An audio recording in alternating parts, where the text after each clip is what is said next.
Whoa, that was a drastic drop. Good evening, everybody. Happy Saturday night. Hope y'all are doing all right.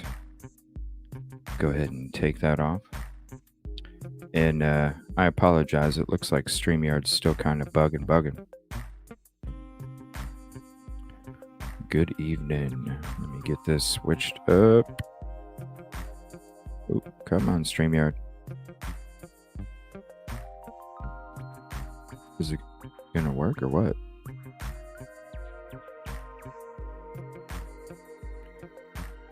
That's one thing I did not do today, is look at another program. Man. What's up, everybody? Go ahead and say what's up. And it's kind of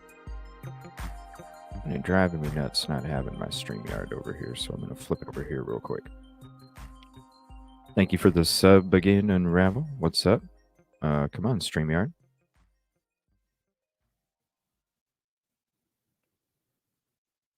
Is it showing or what?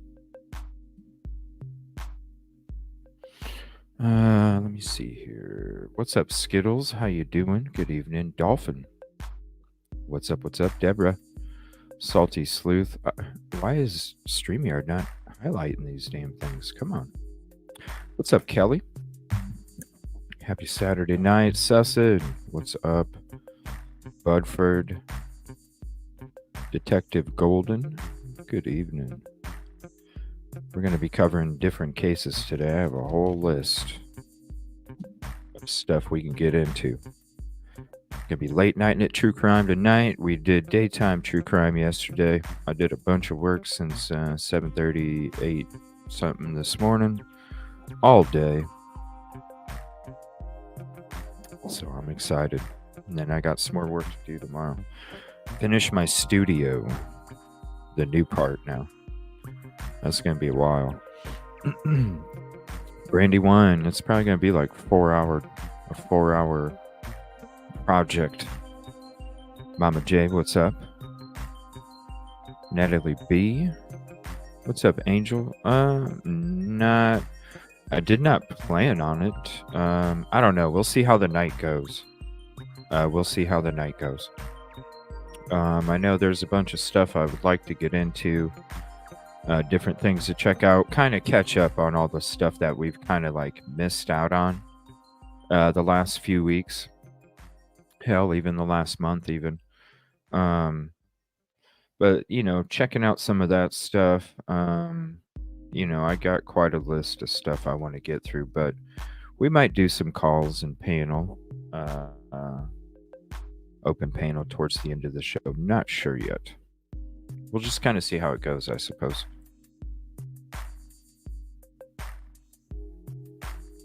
But it's just getting into catch-up mode, Still got a lot more stuff to do, a lot more stuff to cover. I'm just kind of in that catch-up mode right now. So right now I kind of have to. But we're late nighting it, so we'll be good. What's up, Shelly? With the flower. Ooh. At the hospital. Oh, shoot. Well, I hope prayers. Shit, my lid's closed. No wonder it wasn't barely coming out. Yeah, we might be doing that. We'll see. What's up, Katrina? A little nighttime true crime and some daytime true crime. I do it all, buddy. Catherine, what's up?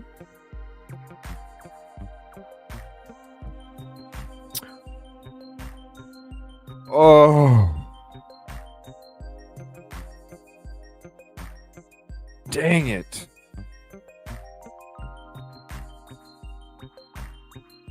What's up, Kelly? Guess what? No, I didn't. Coral. What's up? No way. No.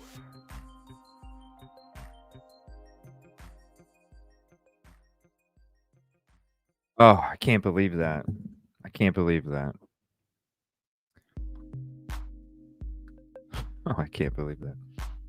All right, so I sent an email All right, hold on. I'm trying a new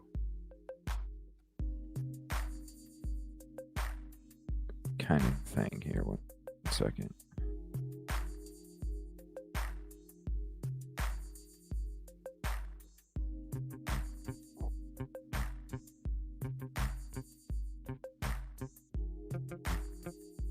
All right, let me check my email real quick.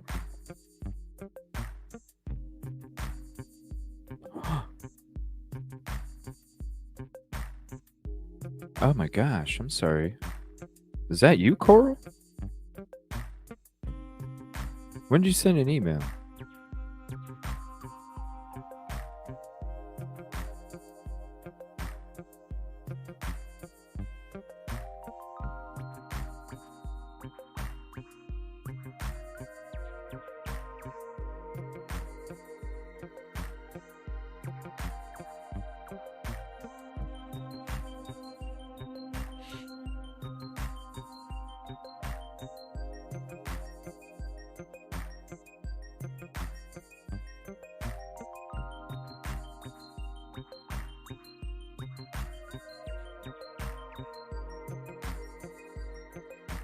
I don't see it.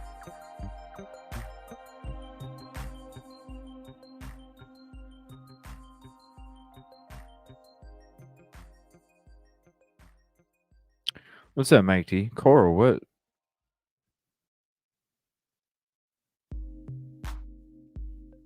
Was it hot? Oh, my coffee? No. The lid was barely open. It's hot though, yeah. It's definitely hot.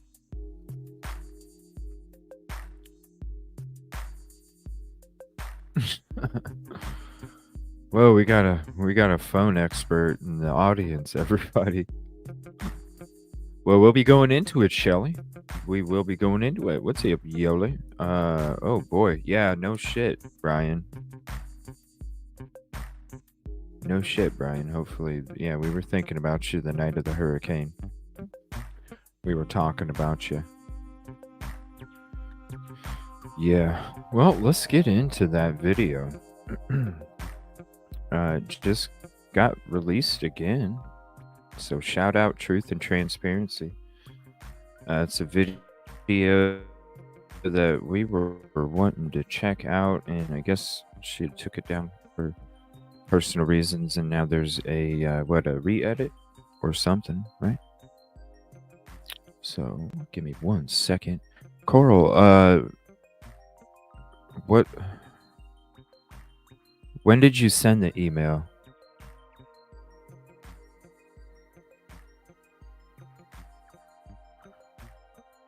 Let me see here. Where is that? I think I put it in this one.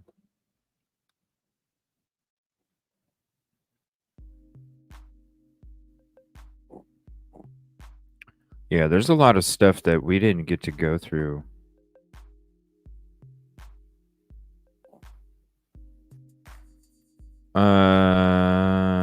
The Intruder? A few minutes ago? Oh my gosh. Are you serious? About the friend? Coral? Yeah, is it the Intruder body cam and fire hazard?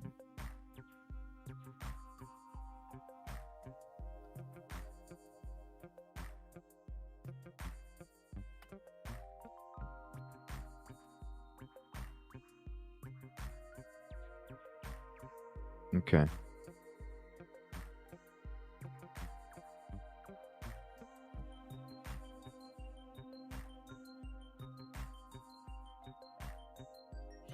So Brandywine, you're talking about this video, huh?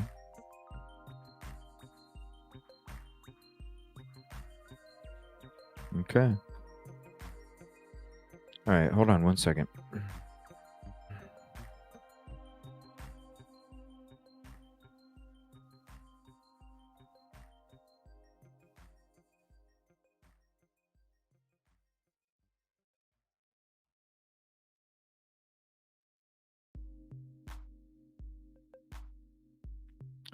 It would be beautiful if StreamYard would cooperate.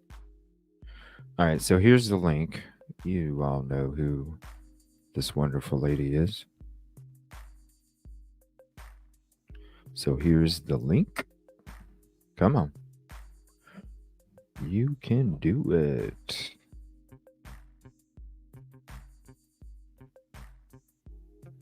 What's up, Ron? Oh my gosh, Coral. Coral.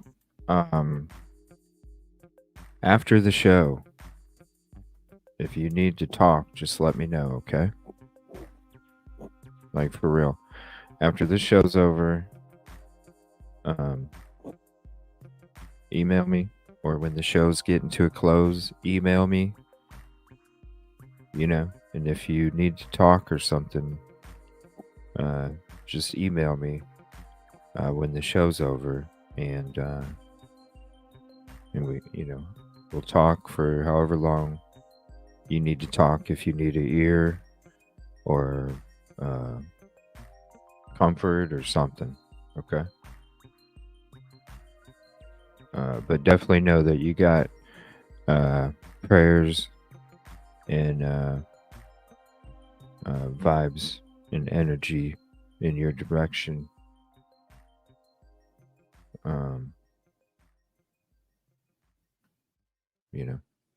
It's a friend, everybody. It's a friend of the family. So just prayers, Coral. Okay. And I didn't even know this showing love but can't. Okay. I appreciate you, Coral. You didn't have to do that. I appreciate your support, and seriously, yes. For real. Email me, or I can email you when I'm done. Just check in here, there, something. Just let me know. I appreciate you, and nothing but support over there.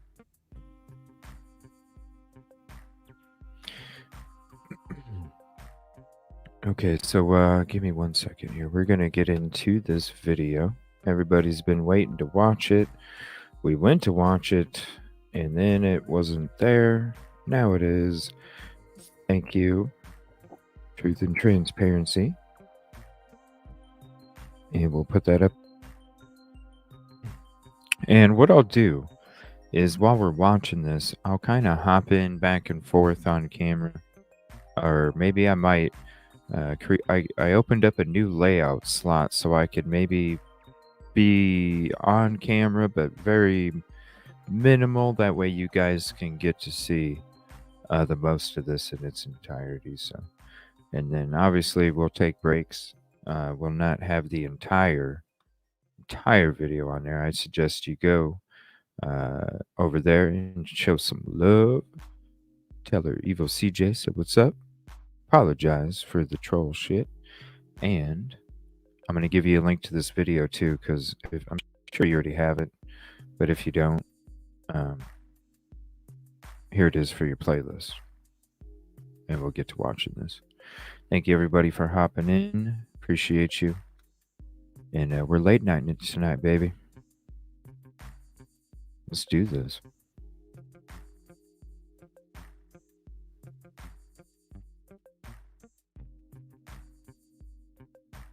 The best edits on YouTube, yo.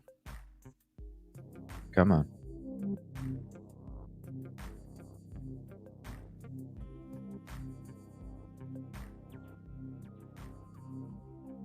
Listen, folks, I know there's a history here. I'd like to get this hearing in today. You know, everybody needs to just focus on the relevant facts, okay? I know there's a history here.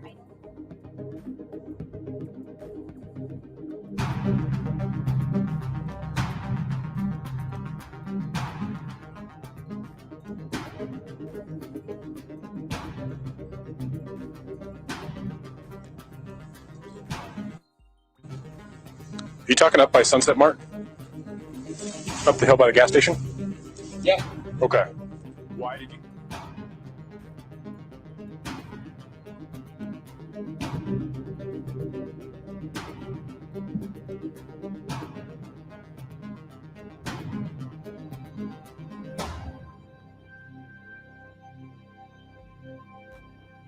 All right, who's responsible here? Who's responsible here? Whose house is this? Lover over here. You haven't been drinking or anything, right? No. Okay, drive careful. And I just want to say thank you to her for all her hard work and her efforts in the community. Totally appreciate everything that you do. Shout out to Truth and Transparency and Home Team Productions, some of the best edits on YouTube. And I've always said it, can't say it enough. Always say it. She knows how much I appreciate her. Careful, okay? Thank you.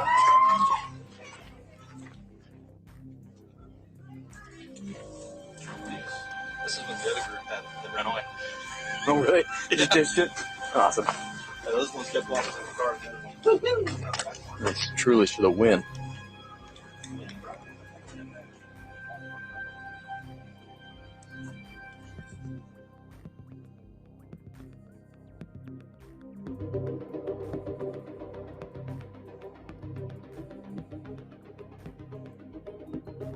That I was given to. So there was 2 different discs. Okay? They all knew about it.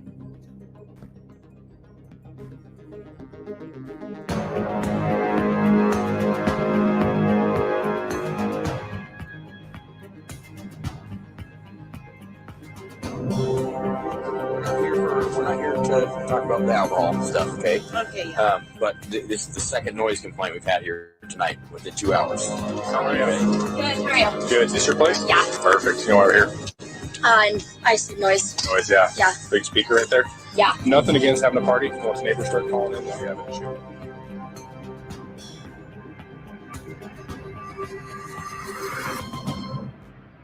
Like brains, and like if you need a lot of brains, you're gonna be in trouble. This November 29th. What is up? What is up? What is up? Welcome to the Transparency. I actually have two features for you. 2 different days. I got 2 different body cams. One is from There's 2? 8:26. That's what we're gonna watch first. Oh, And wow. then 8:22 to take us, after we watch what we're about to watch, we're going to need to be taken down a level. I want to first say thank you to the mods for being here, for modding. Thank you to all the new members, the old members, new subscribers, old subscribers, all the OGs, new Gs. Thank you for being here. Thank you for supporting. She's The awesome. first video is the body cam from 8:26, so just a couple days ago, and it's from a sorority house, and there was an intruder, a suspicious person, That's right, Ron. and they called the police. And well, let's just let it play. Let's see what we think. But just so everybody knows, it is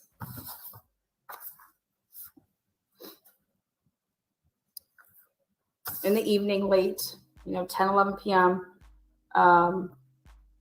Kappa Gamma House.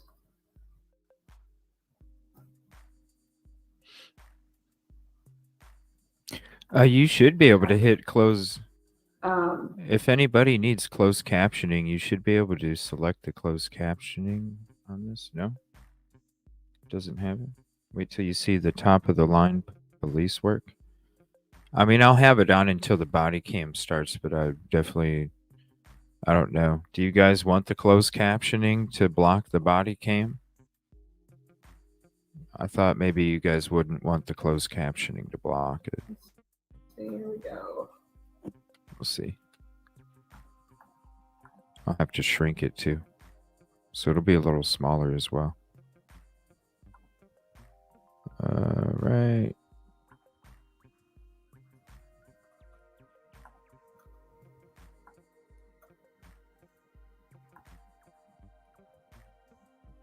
about right? Oh, hold on. Maybe right there. Maybe right here. There we go. It'll be like an in-between. Be like an in-between.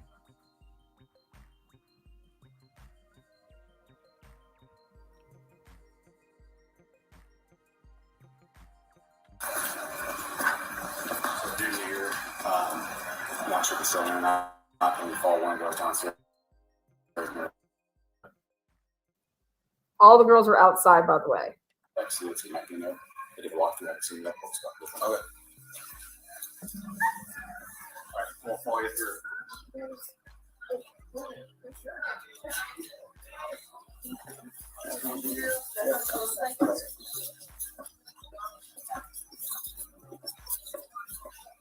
I have it turned on, but it's not saying, it's not coming up for anything.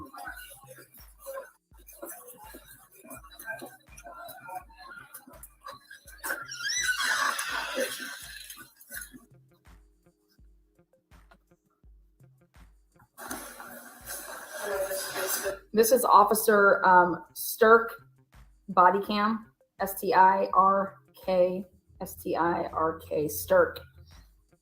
Again, the call came in and there was a suspicious male that nobody invited in and that they were on the second floor. You walked around everywhere? You want us just to walk around with you, or you want to walk and go with you? That's fine, but if you guys just want to go around, you can go around over. There's nobody else in the house. Okay, perfect.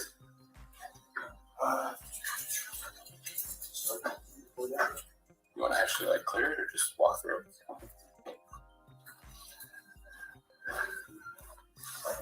Yeah, it does.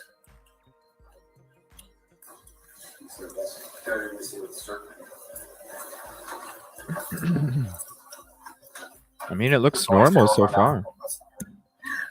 I'll go check it. Moscow Police. If you're in here, make yourself known.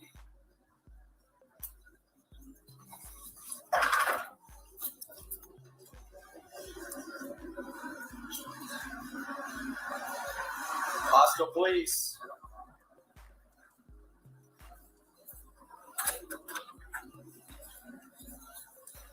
What do they got, a dog with them? Moscow Police.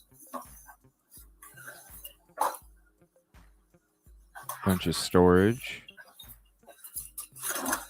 Sketchy down here. Whoa, look at all these twists and turns. What the fuck? About to get lost.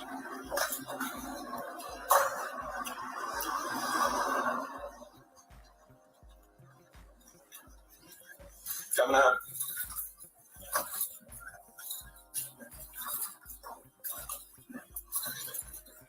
What's up, Caddy? I mean, the house looks like a creepy basement. Looks like a bunch of shit just thrown together.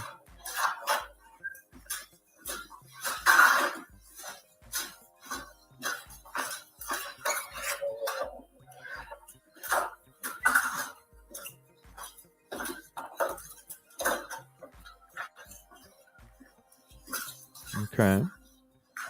It's clear down here. It's a pretty big There's dining an exit area. down in the basement as well, but it was clear. Wait till we get upstairs to the royalty palace.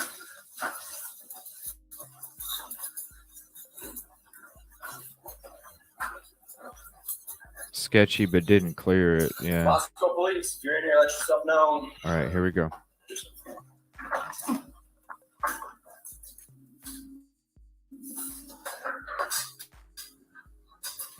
Moscow Police.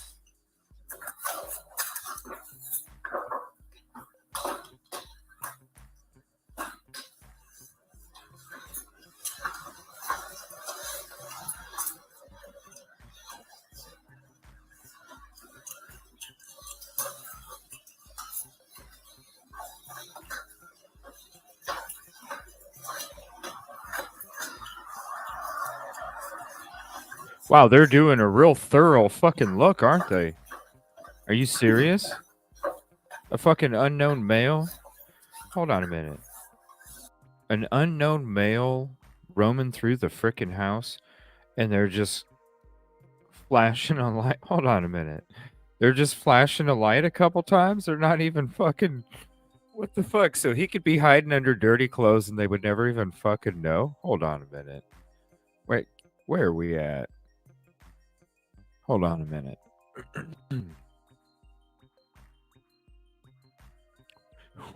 Hold on a minute. I gotta. All right, let me minimize that. 1046. Hold on a minute.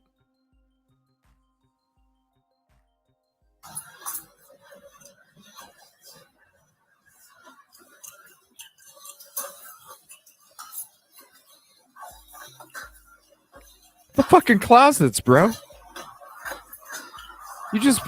It was a dark room with fucking 2 closets. What are you doing?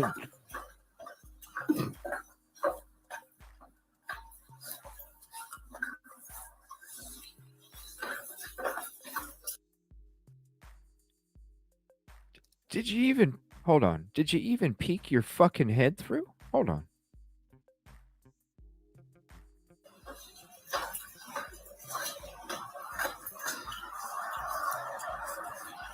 Oh, you made it to the end of the door. Okay. Check.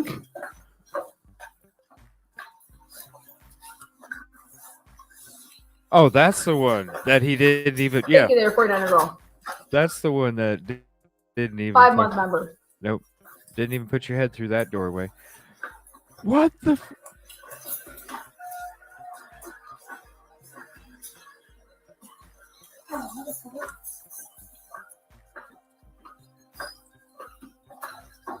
Are they just trying to rush through this?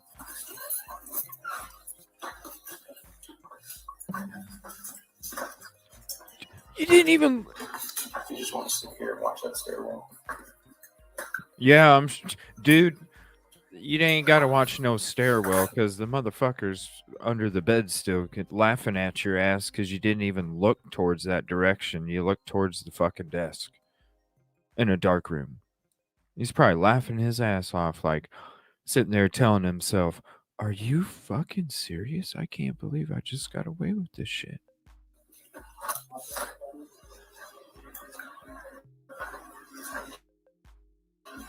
Thank you for the gifted membership, Phantom. To Jesse Lynn. Oh, come on, StreamYard. To Up Down Integrity, True Crime Nut. Oh, geez. Come on, StreamYard. Moscow police. Holly. Dana. Yeah, long hauls. Holy crap, Cat. Wendy Wallace. We got membership stuff coming up here soon. It's me. What's that? Lady Speedwell. Hey, what's going on? Bonnie Bailey. Michelle. Copper. Live, Love, Sale. Holy shit. Sarah Sweetness. Moscow police. Janie. You're here, make yourself known. Ooh, damn. You got the membership, Brian. Holy crap. Thank you. Moscow police. Thank you, Phantom. Damn. Yeah, welcome. Moscow police.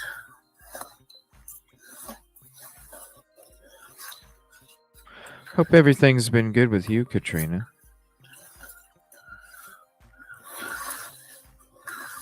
Speaking of.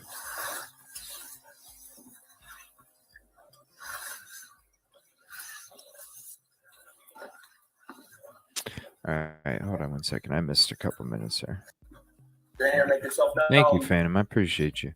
One of the OGs right there, Phantom 67. We gotta have one of those UFO nights, you know. All right. Whoa, that's a lot of beds. Whoa. Whoa, hold on. What the fuck? There's like blankets hanging up. Hold on, I'm missing something here. I'm gonna get to the stairs part. Moscow police. You're in here, make yourself known. I'm sure they're worried about getting caught, buddy. Moscow police. Damn it.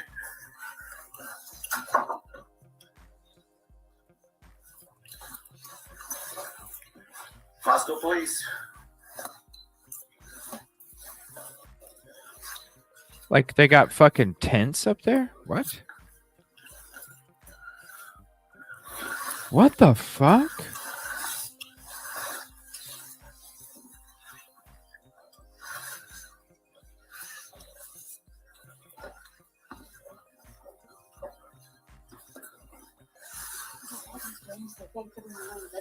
This is fire code, I think. Well,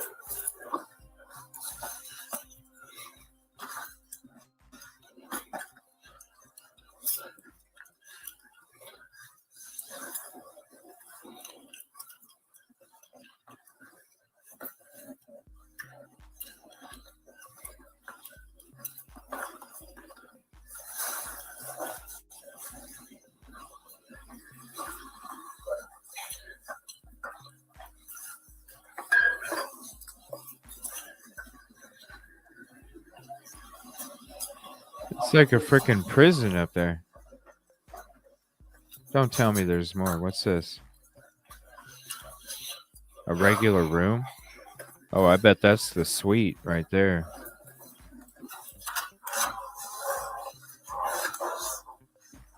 Let's keep that door open. what the fuck is this?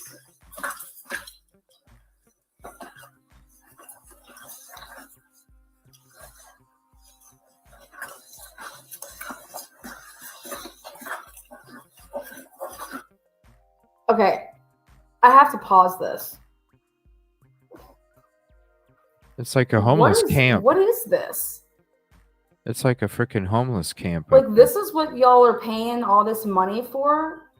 To live like this in a house, in a sorority house? This is what y'all are paying this type of money for? Wow. What are these beds like this? Where's anybody's? Yeah, that's what I was thinking. The blankets were for privacy to like. For privacy.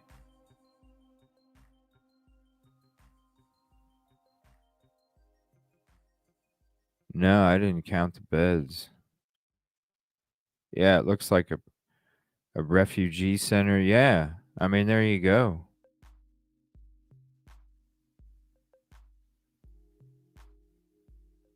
That's where they slept. Tent City. And there you go, Deborah.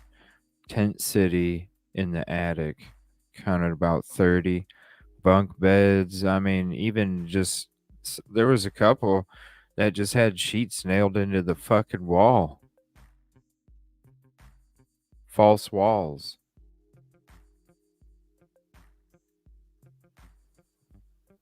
What the fuck is going on? Okay, so I'm gonna read something for you guys. I'm gonna read. So a girl calls in. A girl calls in to the police. Wow. I hope you're feeling better tonight, And- Caddy.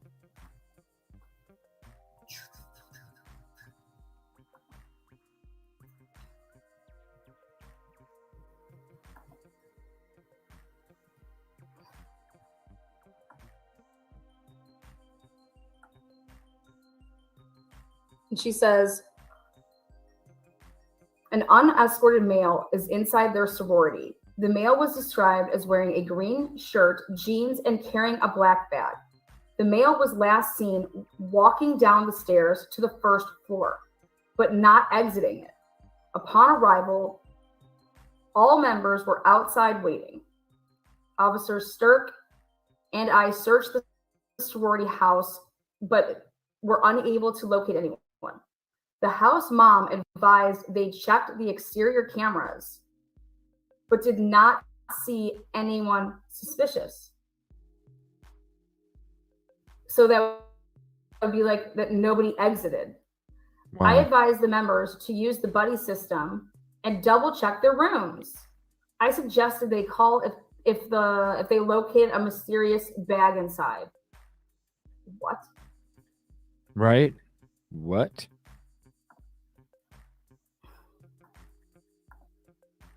What?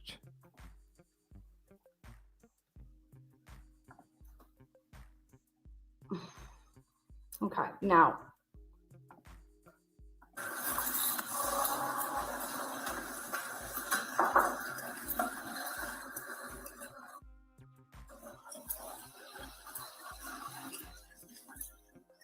Right.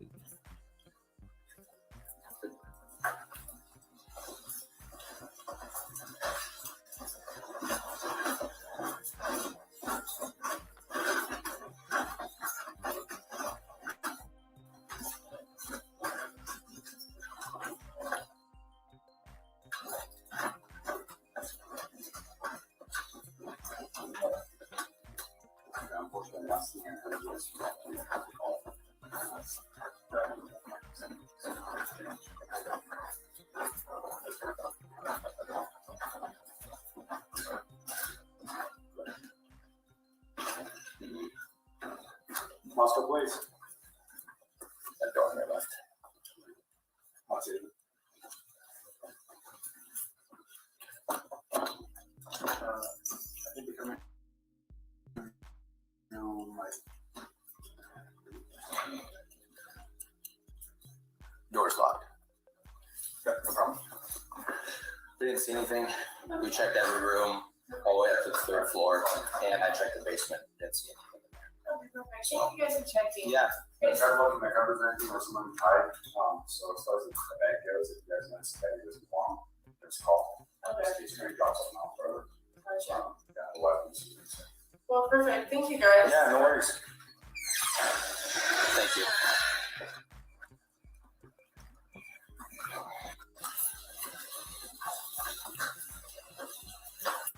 Can you? Oh my gosh! Can you imagine, like, how noisy that would be?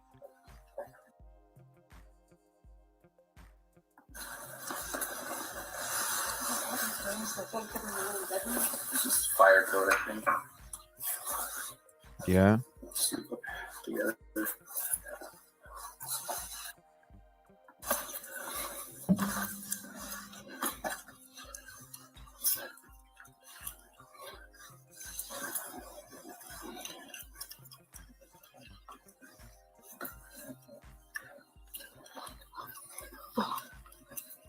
That's. Can you?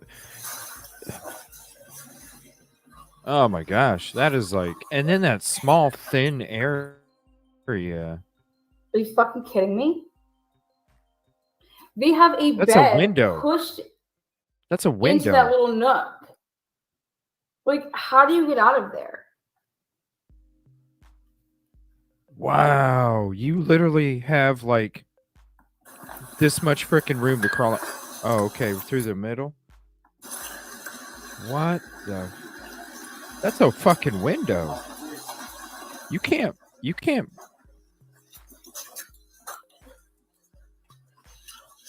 Can you imagine if? Jeez. Oh my gosh, how many people would be? Wow.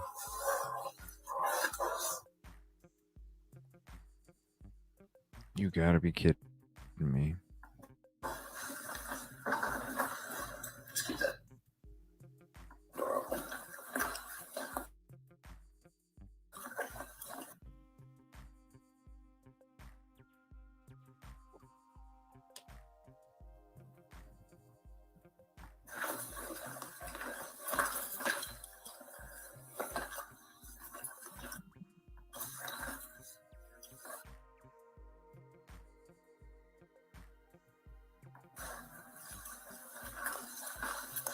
You couldn't fucking pay me to do that shit.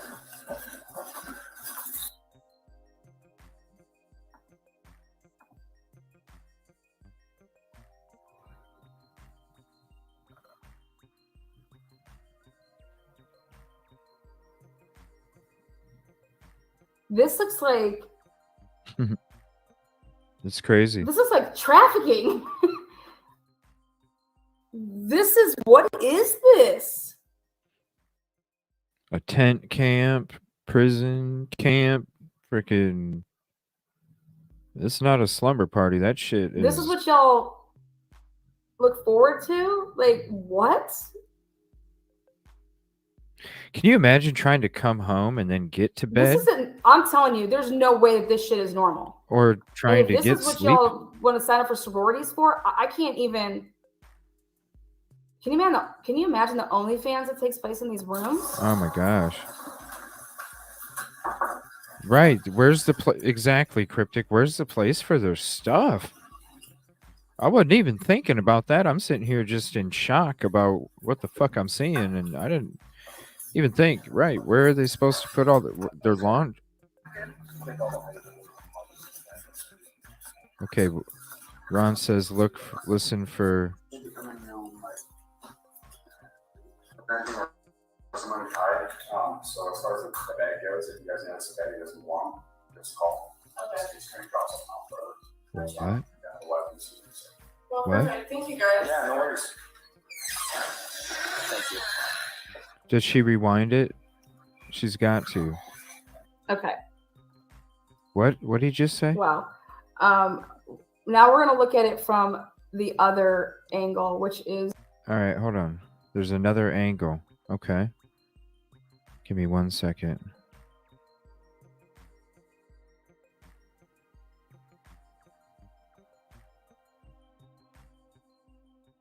Let me shut my music off too. Hold on.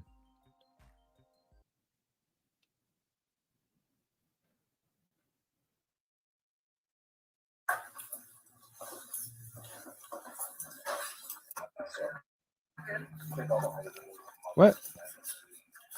That shit.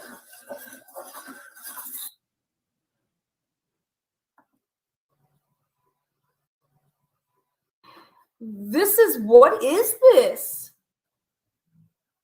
Like, what? Normal.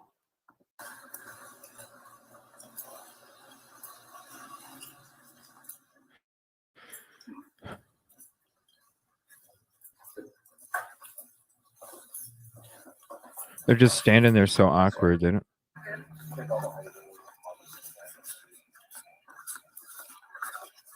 Did I miss something?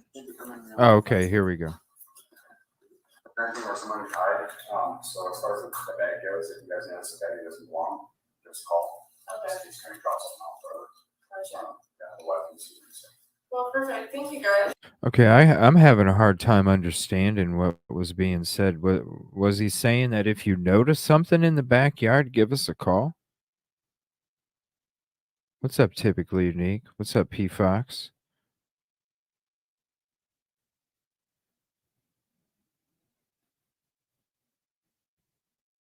I'm talking about what's at the end of the second body cam. Oh, okay, because I'm like, I couldn't hear. But to me, it sounded like if you see anything in the backyard, then give us a call. Okay. Yeah, no worries. Thank you. Okay. Wow. Now we're going to look at it from What's up, the Remy? other angle, which is a different officer. It's at the end of that. Okay. No, I like to save watching these. Like I could have watched it earlier, but I wanted to save it to watch it with you guys. I always like saving shit to watch it. That's why we're going to kind of be going through a lot of the stuff I haven't been able to go through over the last few weeks. Tonight, we're going to be checking out a lot of the stuff that I haven't even got to see yet. And then we get to discuss it and just hang out late night. I'm doing good. Hopefully, you're doing good as well. I'm just checking this out. This shit's nuts. We went to check it out yesterday, and it wasn't up anymore. And when I got up this morning, I got the notification the police are not. Yeah.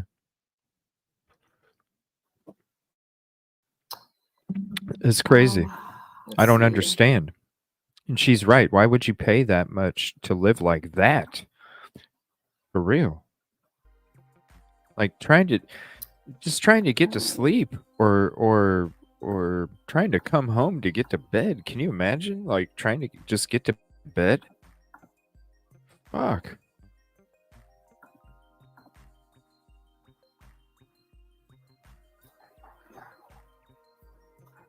So this is the officer that worked undercover Tisdale with Rosie. Right? You know what I'm saying, Remy? That's what I was like. Half the time you're not even looking over in the direction of the bed in dark rooms. Even you're walking in, just kind of, and then walking out, rushing through. I mean, I get there's a lot of rooms. I get it, but you have a fucking unknown quote unknown male inside the property, and you just. They're lucky something didn't fucking happen. Come on now. Okay. He's coming up, walking up to with his body cam on. 8:26. Again, this is on 8/26, 2023. 9:40 at night. Somebody saw a guy on the second floor of our house unaccompanied. Like you're supposed to be accompanying the guy. Wow, they're all sitting outside and shit. And so we just couldn't find him after that. So we don't know if he left or if he's somewhere else. Is he on the back side of the house? I don't think so. We kind of checked, but Okay, so you want us to go through the whole house and look for him then? Or honestly, walk with you, or what do you want then? whatever. I just walk with me. Okay. I can do that. Yeah, just so you don't run into somebody. If you're free, you want to come by, that'd be great. I got one more guy out here with me. So how's everyone night going? You guys go to the concert at all? Some people did. Some? Yeah, I wish. They were so They were spendy. so salty about it.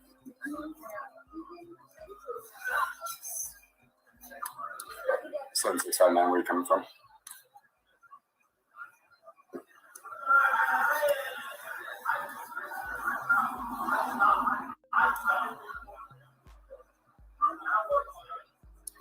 Copy. Let's be a couple minutes here. Do you guys recognize the person at all that you saw? Or? We think some of us do know the guy that we think it is, but there's conflicting stories about whether or not he was carrying a duffel bag or not, Gotcha. or if he had a hat on, or if he didn't. So, Okay. not really sure what happened. Who do you think it is? We think it's somebody named Zane. He's a student here. It's like a frat kid? Yeah, Or? he's in a frat. Oh, say that they even But hold we on. think that he was with. So they even have an idea of who it is? They said Zane? Hold on. Do you guys recognize the person at all that you saw? Or?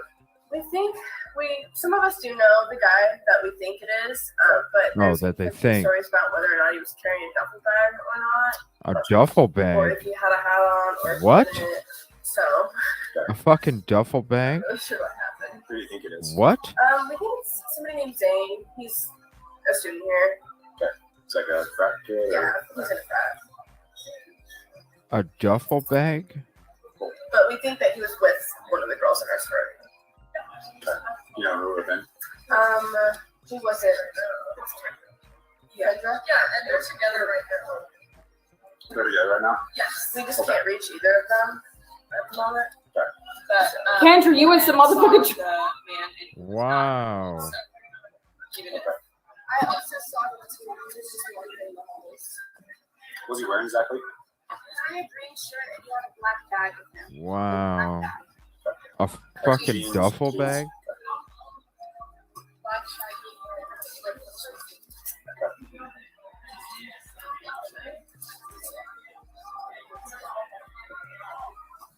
That's Jess, our mom. Oh, Jess. I was at the concert. Oh, I'm sorry, Jess. Thank you. You look so cute right now. Stop. I'm obsessed. Do you know anything? Just waiting for a partner, and then we'll go up and walk to the house. Okay. I have Kitty's pulling them.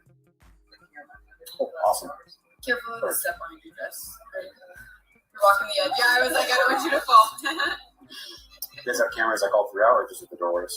There's one on each side of the building. Okay. So, How long did you guys see him? I see us for about 20 minutes now. Or said that when she was walking outside of the house, she followed her down the stairs, but she didn't come out. Okay. So that's okay. Is there like any secret hiding holes in there that he could be hiding in, or? We checked the studs and the apartment downstairs. We checked the porch too. Maybe the kitchen. Did you guys turn Like to be in the kitchen. I looked over. In the small porch. Did you check like the? We did somewhat of a sweep. Did you guys check like the tanning area where like all the I looked at the window. I didn't open the door.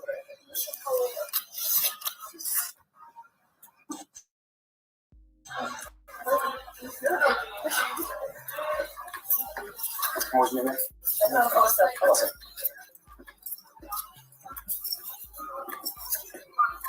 The house on front of camera should get quick, but they're not.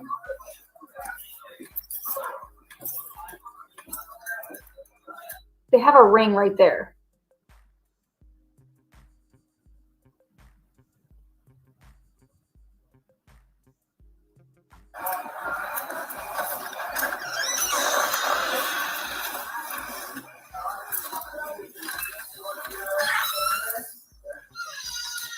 If you want us just to walk around, we can. If you want to like walk people with you, that's fine. But If you guys just want to okay, go around, you can run over because there's nobody else in the house. nobody else. Okay, perfect.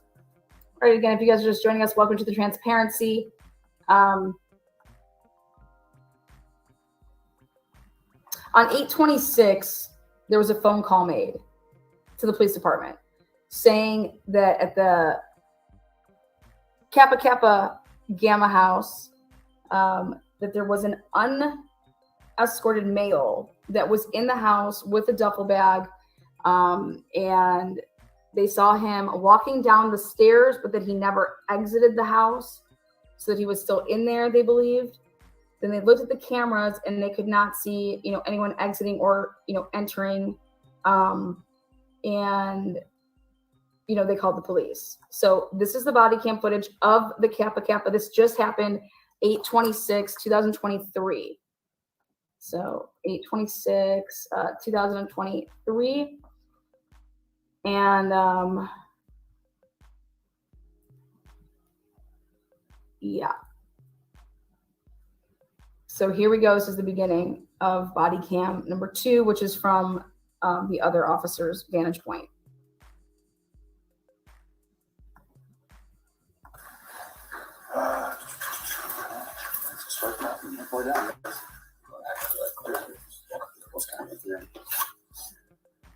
It's amazing here.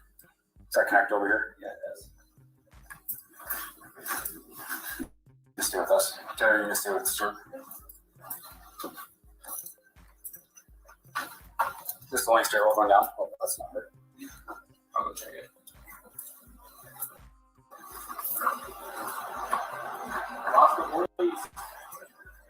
Is she out there? If she's out there, can you ask her if this is supposed to be locked?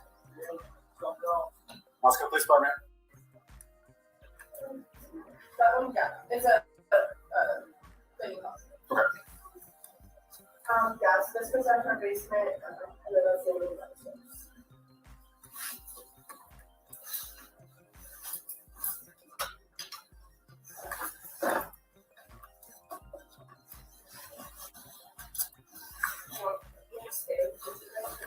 You can go back out if you want.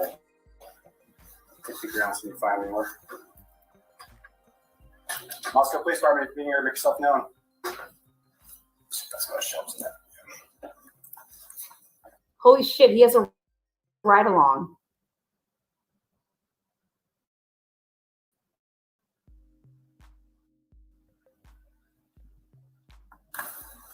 A ride along? Ceiling tiles are all good too. Moscow PD.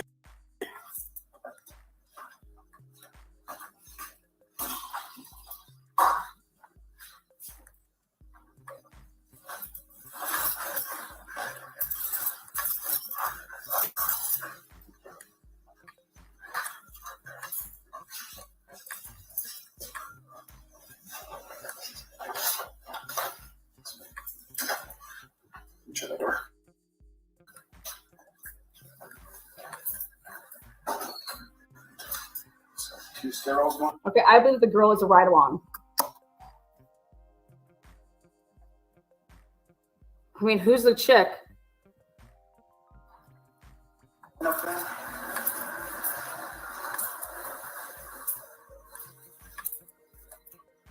Somebody down here. This postcard. Exit down in the basement. Oh, but it was Okay. All right. I'm gonna go upstairs over here then. okay.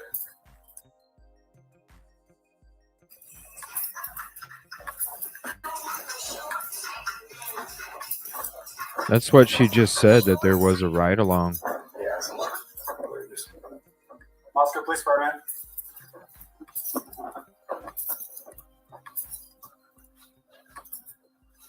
Moscow PD.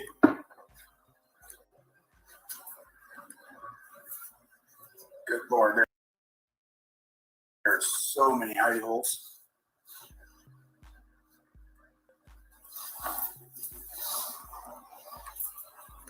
Can I just sleep on that? Moscow Police Department. Good Lord.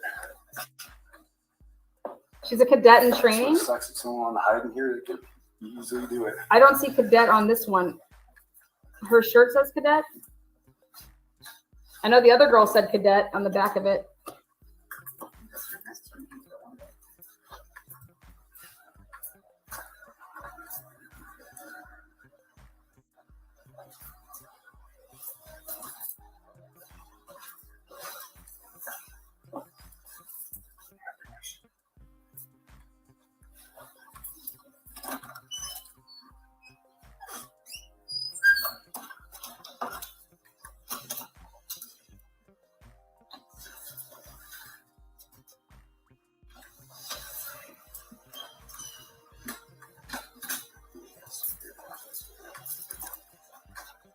Keep me out there and watch the stairs. Moscow Police Department. He just told her to watch the stairs unarmed. Get out of here.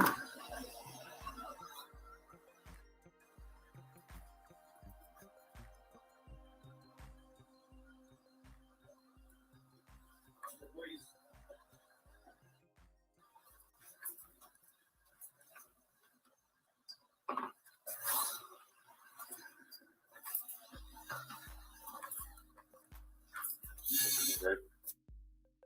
Yeah. Okay. There's a stairwell up here. I'll go up inside.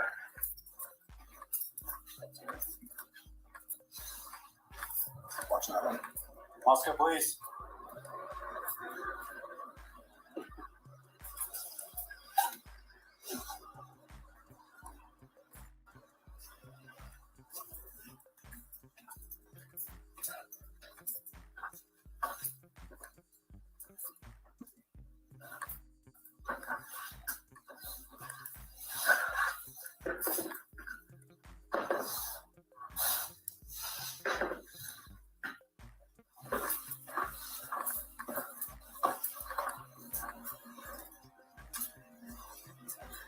Moscow Police.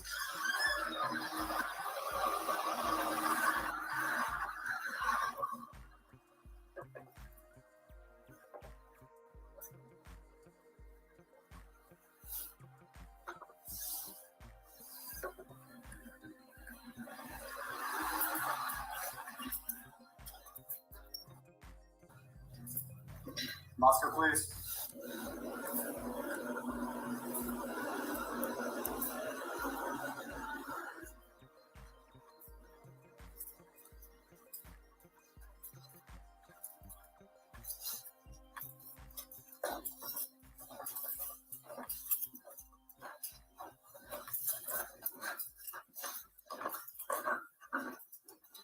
Good.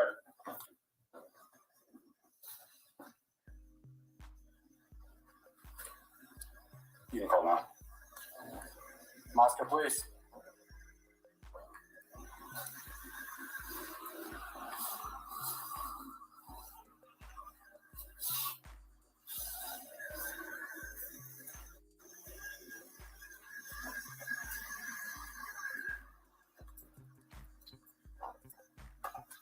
That's horrible. That is so horrible.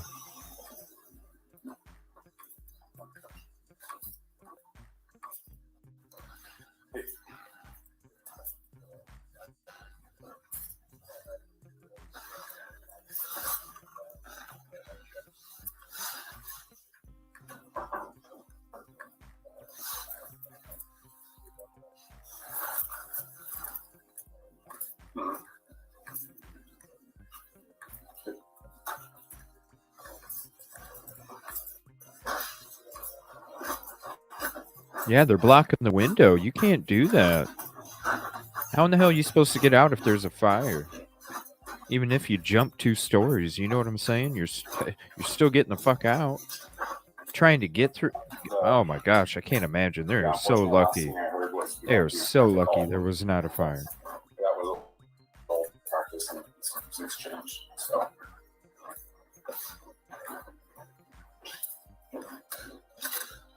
Correct.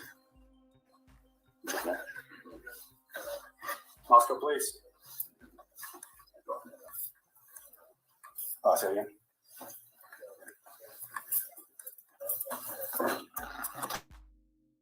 I think they come in around like 8 or something. Somewhere around there. Doors locked. Yeah, no problem. Yeah, we're good. We're just not finishing up. The old practice and things changed. So.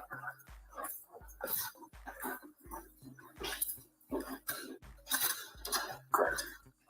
Okay. Moscow, please. Say again.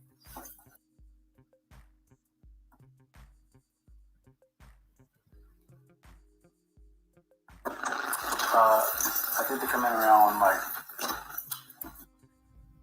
It's giving his signal. It's making his signal all fucked up. What's that door? What's up, everybody coming in? How you doing tonight? Moscow, please.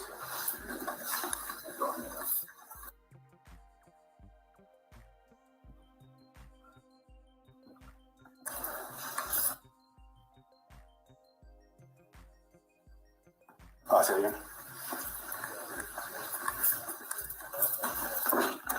I think they come in around like 8 or something. Somewhere around there. Who the fuck did he? What did he think? He didn't think there was a human being in there?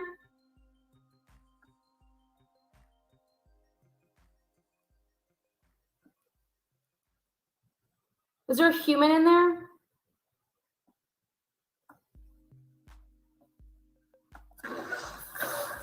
Moscow, please. How you even supposed to tell? They barely even look. Right? He damn well could be hiding in the cupboard. Damn straight. Damn straight. I know, Shelly. I just wrote that down. I was like, you know what? We've been getting into this. We've been getting into the Sigma Chi stuff. I think I need to be looking up Kappa Kappa Gamma too. Jeez, isn't this fucking crazy? Around like 8 or something. Somewhere around there. Doors locked. That door's locked. Yeah, no problem. We're good. We're just not finishing up. And dude's got a duffel bag. A freaking duffel bag. And this was literally just last freaking week. Last week. This was just last week. Yeah, try to look in the cupboards and everything where someone hide. So as far as the bag goes, if you guys notice the bag doesn't belong, just call. Just in case somebody drops something off or whatever. Yeah, otherwise I'm assuming so. Well, perfect. Thanks, guys. Yeah, no worries. Oh, don't worry. I'll have a bunch of time to be going through all of that. But first initial thoughts, and then I'll be breaking all of that way down in my spare time. Because I think there's just so many things wrong with that. But what do you guys think? Yeah, So damn straight. Damn straight, there's so many things wrong with that Papa John's has bags.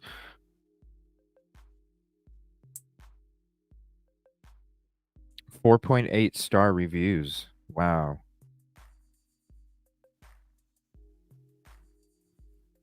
Yeah, that's going to be another members only coming up. Kappa Kappa. We'll kind of do the same thing. We're almost done with the Sigma Chi. We'll be doing the same thing with the Kappa Kappa.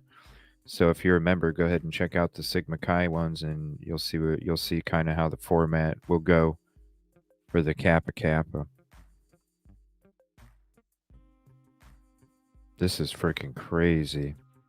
They called. They said there was a dude in there. They said that it was suspicious. He never left. They looked at they looked at the cams. They don't have this person leaving, but they think they know who the guy is. They think they know that he's with a girl.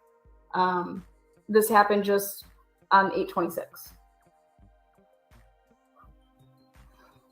Please hit the like if you haven't yet. It's that free way to help CJ.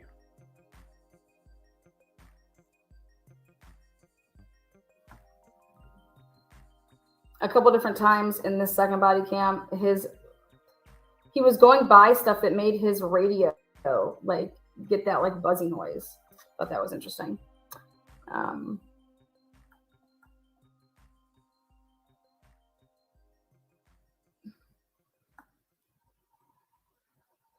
And then, I mean, I don't know what all those beds are doing. I mean, like I said, I've never rushed. I've never done any of that. But so let me get this straight. If it's just for pledges, so if you pledge in if you make it, that's where you sleep. Like, I don't understand who like lives like that. That's like what you see. Like, I don't know. They're pushed into this little. I mean, those beds are like cots. Those beds are called cold dorms. Freaking crazy. Whatever they're called. Cold dorms. I'm just speechless. I just, and they pay $550 per kid to live there per month. Wow. What is that? I don't even know what the dues are. Wow, that's fucking crazy expensive. Yeah, no shit. Sleeping. Wow. It's called sleeping porch or cold dorms. Yeah. Yeah, it looks like a sleeping porch.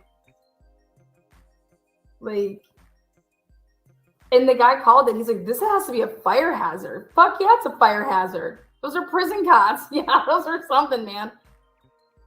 Fire hazards, damn sure. Wow. Coomer Green making Moscow safe again. I don't even know. And we call that privilege. You guys. Wow. This is crazy. You can't see there. All these moms are in here. Can you imagine? Like, wow. You just got to see what it's like. Go look through and you're like, what's up, everybody? Wait, honey, I saw an episode on YouTube. That's how you all sleep? Like, what? Showering like that, having like your little tub of like your like stuff in it. Like, oh my God, like, I don't know. Freshman year in the dorms was enough. Like, to do that all the time for all those years. Yeah, right. No way. I don't even know. I don't have Kappa Kappa Gamma. Now, the way that they just went ahead and cleared this, no gloves. So think about this. They would have like touched everything. And let's say that there was a dead body in there. Okay. And somebody was dead. They just went ahead and contaminated the whole scene with touching everything. I just kind of like think about it like, and look at it in terms of like how it truly went down in the morning at 1122 King, like when they arrived. Then they're not clearing this properly at all. That's a good one, Brian. Cadet there. There's, I don't know, another girl there. Rent a People bed. are saying maybe she's a cadet too. I don't know. The one girl had cadet on her back, clearly cadet. The girl with the blonde hair, I don't know. I don't know who she is. He says, hey, watch the stairs. Like, Right. that girl is not strapped, nothing. Okay? Watch the stairs. Good night, Cryptic. I don't even know what to say. But again, did she say tanning area? She sure did. Like I said, I'm going to go ahead. I don't even know if that's what it is at this property, Cryptic. I think it's just them being bunched up in the sorority, collecting as much money as they possibly can by making people bunk so close together. I don't know if there's any of the HT going on. I would kind of think that would be a little drastic, thinking that was taking place. But have a good night, and hopefully you get some good rest. And that girl is the cop's wife.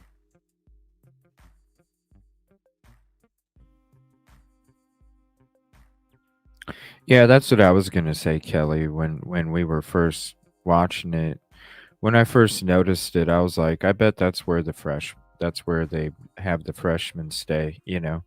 Make them stay all the way upstairs, collect as much money as they can, because really, think about it. When they're making them bunk like that, that's all they're doing is they're collecting as much money as they can for the sorority. So to think that there's any kind of HT going on, that's I don't know. I never thought that. I don't think anybody else did. And I definitely don't see it. I just see a sorority trying to collect as much money as possible. Yeah, get a cut out of the rent bed scheme. Right, Brian. It's like rent a bed. Hey, if you want to be in this sorority, you're a freshman. Well, you're going to have to pay us the normal. Right. Yeah, exactly. But it wasn't me. I never thought it.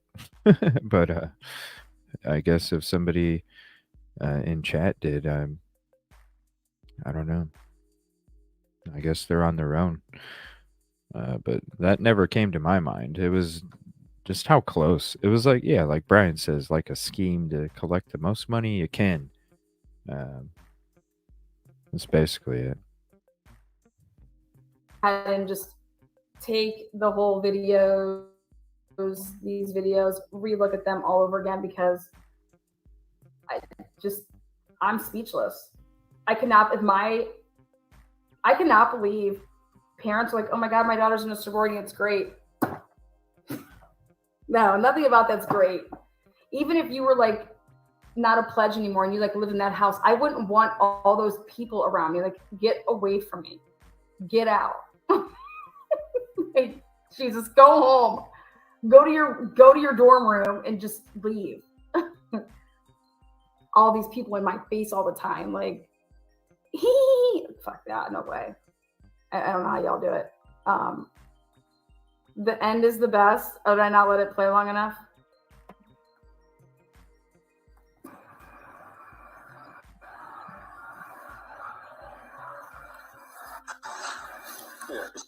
That's fine too. Okay. 765. Yes, I can. If there's a call, you can come in. Yeah, no worries.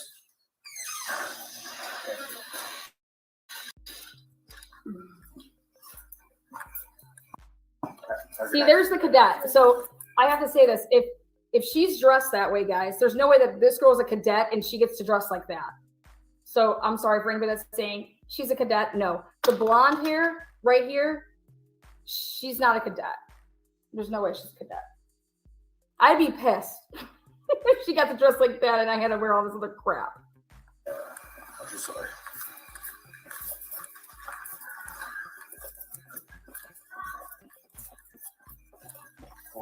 Is it his wife? Was she on like a ride along that night? So we checked all the hiding holes, like closets, stuff like that, and see him hiding in there. If you guys see like that black backpack or bag, whatever, or any bag. Wait, does she live there? Did she walk around with him? So she lives there, you think? Just give us a call. You can come and check it out, take it, whatever the case is. It sounds like we might know who it was. Okay. Yeah, we get the camera footage. They were They didn't see on it, nothing suspicious. But I didn't know we were talking about maybe calling the guy. What's It up, wasn't Sonny? Do you him. want to talk to them or something? Okay. What's Sharon, yes, you want to call them and see? Yes, I can. It's right here. Yeah, absolutely. 7759? Yeah. I'm gonna go inside and grab my water bottle. Are you gonna make contact with the dog? I'm gonna go inside and grab my vodka water bottles. Yeah, you can. I'm just kidding. Ticket 64. 7659. Ticket 64. We got 124 people. If you don't mind, hit that like real quick. It'll help out us that free way. And what's up, everybody? We're just checking out from Truth and Transparency. Shout out to her again. Appreciate her hard work and her efforts for the true crime community. An all-star. And definitely shocking. Damn straight. It seems like a humongous scheme to collect as much money as possible. You know, make them bunk next to each other, and $500 and some a month. Isn't that ridiculous? $500 and some a month to sleep in the attic.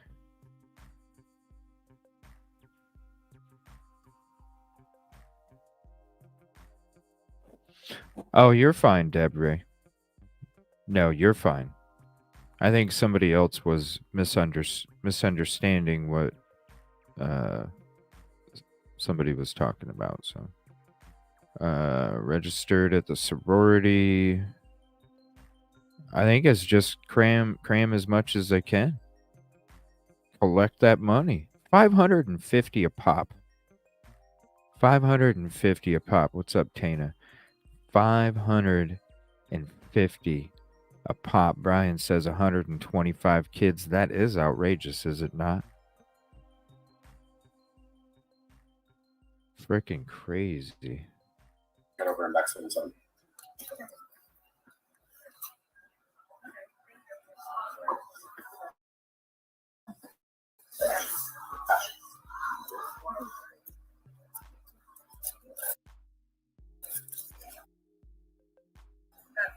Wait, did he just say Ashley? Did he say Ash? I'm gonna go inside and grab my water bottle. Are you gonna make contact with the dog owners? Yes. Yeah, you can. Yes. Copy. Wait, 7659. Could you head over and back 77?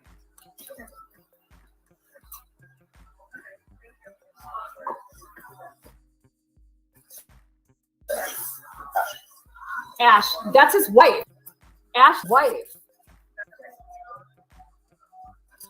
She's not answering. My answer. Yeah. But if you want to look at our text messages. Wait.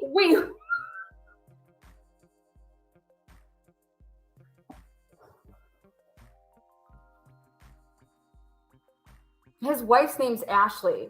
She works in dispatch. That's fine Do too. you have a photo of them? Oh, here she's. Hey, Kendra. Hey, can you talk to this police officer and tell him about you and Zane being here together? So. What? Okay, here he is. Hey, it's Corporal Gazal, Moscow PD. What? Yeah. So we got called in because it sounded like we saw somebody was mailing here unescorted and had like a black backpack or a duffel bag with them.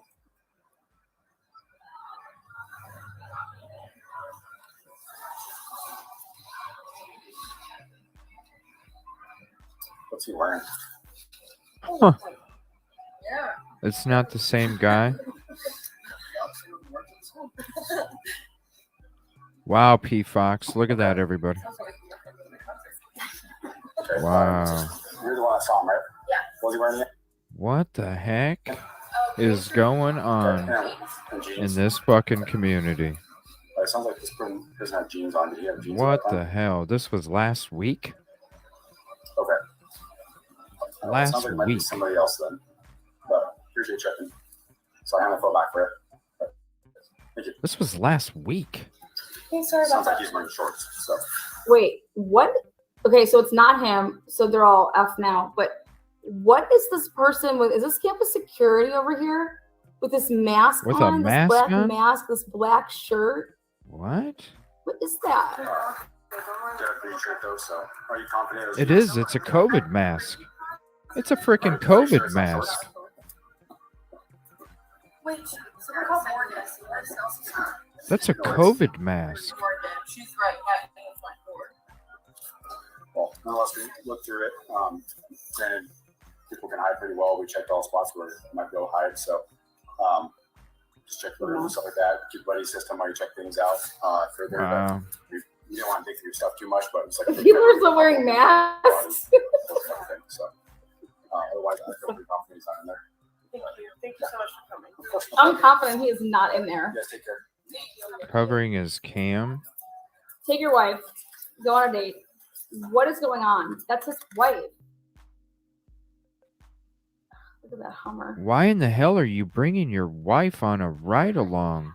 You guys, like I said, That's like if you own a helicopter, usually you both don't go at the same damn time in case something happens. You're going to take your frickin' wife on a ride along? I'd be like, babe, are you out of your damn mind? Hell no. You're not going out on the damn streets with me. You're staying home safe.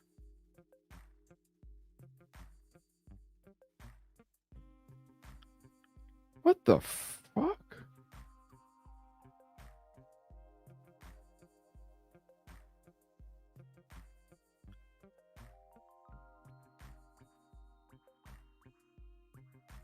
Maybe they were like out at a friend's but still, you're not gonna bring what the heck? it's bring your wife to work day, I guess. I don't know. 8:26, I don't know. work There's to no work day. I don't know. I don't know. I don't Okay. know. What the hell is I don't know. Maybe we'll go I through don't all of this. Now I need a minute I need some laughs because that was just a lot. what the heck? So here is video number 2, and this is What the fuck? well, I'm just gonna let it play, okay? Truth and transparency. because Shout out. I have no Wow. words, man. Thank you for This is putting this just back up. Moscow, Idaho here.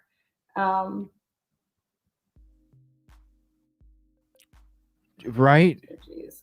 Right? Let's go. Let's see. What like come on. You know what I mean? Like what who says to their wife, sure? Like who says, yeah, come on, babe?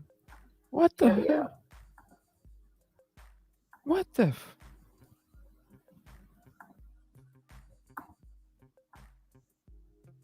Just when you think you've seen it all, only in Moscow. Only in fucking Moscow. Holy shit. Just when you think you've seen it all. Just when you think you've seen it all. Oh no, there's more. Just wait until another fucking day in a couple days. There'll be something else. Hey Kirk, how's it going? So, what is it? Am I trespassing there? Am I not trespassing there? What? So currently it's showing that you're trespassed. Because it expired. I went in there. I believe it expires July 14th of 24. So trespass is on the property. Yep, on the property. So I haven't went on the property. When I went to your guys' police station and everything, I went to the sergeant, whatever, and asked him. So he looked it up. He says, "No, you're not trespassing the street. You're trespassing the property." Then he said he couldn't even find it. He said, "There's nothing."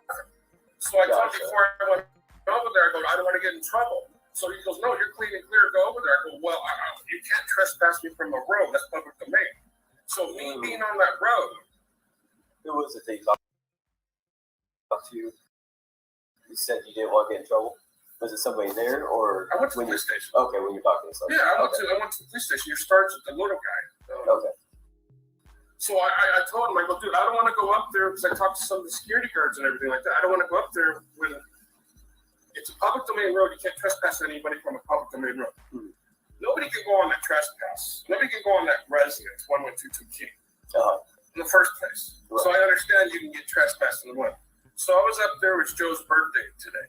I've been up there a couple times and everything. I didn't have any problems. I'm not causing any problems to nobody or anything like that. So Joe's birthday's today. So I wanted to go get him a cake. So I was over there talking to him. What? So I was going to go get him a cake. And then all of a sudden, the guy at the college blocks off the road and starts acting like an asshole. And then he goes, oh, you wait here and everything. So somebody came up the road and I just fell out there. I was like, you know what? I'm not playing this fucking game. So what is it? Am I trespass or am I not trespass? Because you are trespass. You are trespassing on property. I do see. The property. Yes. But I can be on the road. Correct. So why is he blocking me off? Well, I think you might have a bit of a misunderstanding of what was trespassed. You know, as far as you can come on a poster. I'm not gonna do nothing to you. yes. Come in. Come on. Yeah. They hired you to spin guy. Yeah. He just wants the cake. Congratulations, man. Thank you. So I'm cool. But yeah, so, but I can go so on the roadway, yes.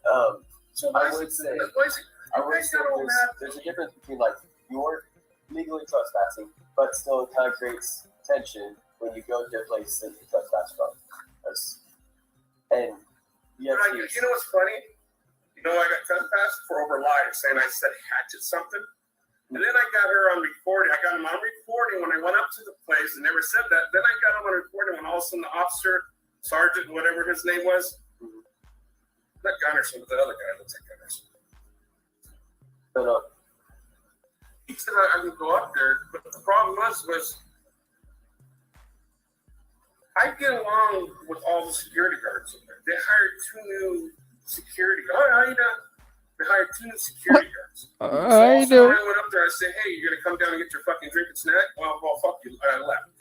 What the Also, fuck? later on, when I got out of jail downtown, I don't know, it was him one time came on me and said a bunch of shit, and then somebody tried to trespass me when they were saying that I said some shit, some rape shit, or some fucking lies, and I got really pissed off because I was like, I just got out of jail. You guys thinking I'm going around trying to be a fucker when I want to go back to jail or whatever? I mean, my son just got done telling me out of fucking jail. What the fuck is this shit? And then you guys came on me when I was feeding the homeless, and I was like, this is some weird shit going on. And then you guys trespassed me because of the bullshit that you lied. I got it on recording that when his girlfriend, I went up there a couple days ago, whatever, when your guys' sergeant said it's cool to go up there, and I asked him several times, like, well, I don't want to get in trouble. And I asked him over and over and over. He said, I was fine. I went up there, and all of a sudden there was a girl that came down. It was her boyfriend. I didn't know it was her boyfriend. And I was explaining to her, I go, yeah, they put a fake trespass on me. And I was like, that looks like the guy up there too. She goes, oh, that's my boyfriend. You call him a hatchet. You know, I'm part Indian. Why would I call somebody else my own? Oh my gosh. Let me tell you something. I ain't fucking racist. I ain't fucking homophobic. I might not approve of some of the shit they do, fucking with kids, but I don't. What the fuck? That's a trespass. So, can I go up there and give my buddy a fucking cake and a fucking present for his fucking birthday today, or am I gonna have problems? Legally, can I go up there without having dumbass fucking? How can he block the road and try to hit my car when I try to get out of it? Did he try to hit your car? Yes. Even the security guard seen it. It's Joe's birthday. He went behind me, didn't say anything. He looked at my license plate. It's Joe's birthday. We're kind of like, what the fuck is this guy doing? And then all of a sudden, no, you stay here. I go, dude, you can't block the road. And he blocked the road. So all of a sudden, there was another car coming up there, and all of a sudden, that car came up. I shot right out. I was like, you know what? And he tried to back up real quick and hit my vehicle like he's going to block me. Gotcha. And I was kind of like, what kind of fuckery shit's going on here? People spitting on me. You guys don't do nothing. This guy's trying to trespass me. I'm not doing nothing. I'm just going up there talking to my buddy. Yeah. I've got a long, you know, I've been up there. Does Joe work for Hell's Canyon? Okay. You know, from 3 weeks after that fuckface did his stupid fucking shit up there, I didn't go up there for fucking 3 weeks out of respect. Because it wasn't my thing. It had nothing to do with me, out of business. I watched them rape this fucking town, the news media. I run around here with all the time with my flags. I watch this town go silent. I watch everybody fucking. It bothered me. Yeah. Yeah. But no, I mean, as far as going there, yes, legally you are trespass. Doesn't But expire. I can sit on the road, right? Let's just sit out of the road. For sitting on the road talking to my friend. Nope. As long as you're on the roadway. Because most of those guys are my friends. The conversations I had with them was great conversations. Because one day, Mike Hell's Canyon want to hire a bunch of fucking idiots, boyfriend and girlfriend, and they want to play a game with this woke shit. They're starting to get the idiot with the flags off the hill. They what? They got it. Okay, they got it. But I got it all recorded when I went to the police station that she said all this shit. And I looked at her. I said, now, I'm from fucking California. Would I say that? I would be a little bit rougher. Wouldn't you think I'd be a little rougher if I was being racist to somebody to say, and I didn't even know the guy was Indian. Yeah. The guy looked like a white guy. Yep. So, can I go up there and get my friend, that's Joe, something for his birthday? Joe. Am I going to get harassed? I don't go on the property. I don't want to go on the fucking property. I don't take a picture of that place. I'll say from us, as long as you're on the roadway, as long as you're on the roadway, there's no grounds for us to arrest you or cite you. As far as the university, it's civil on their side, so they can take their steps. Yes, you're technically not on the property. But he could block me off on the road like I did. Your guys really just chalk it up to him not understanding the law. Him not understanding law or me? No, yeah, you're allowed to go. Because he's being a fucking dick. He may just be I think that's Damn. I was having a cool conversation, having a great time. I wasn't bugging people and flying my flags. I sit up here just to talk to Joe. I want to have a combo with this guy. He's probation of Lewiston. He's not some fucktard that, I'm just saying hi. How you doing? I'd like to have a conversation with Joe. With Mike that owns the place, with Some Perry. fucktard. I'd like to have a conversation with people that have their brains, not some of the dumb shit stuff. Yeah. But, I mean, as far as going back, my gosh. maybe just give Joe his cake later when he gets off. I don't know. Give Joe his cake later. Oh my god. Did you know Joe almost lost the contract from him because Alex fucking tricked him to fucking walk around that fucking place? Did you guys know that? That fucking newscaster that was here the other day that I was fucking with? He got Joe in trouble. That's bullshit. To set you guys up and get you guys in trouble just because of a fucking news fucking story that I want? This is too far, man. These are fucking 4 kids. Letting vultures sit there and rape these fucking souls. You think it's right? What about this was your son or daughter? Would you like it? He's straight up asking. I feel sorry. You gotta see that shit.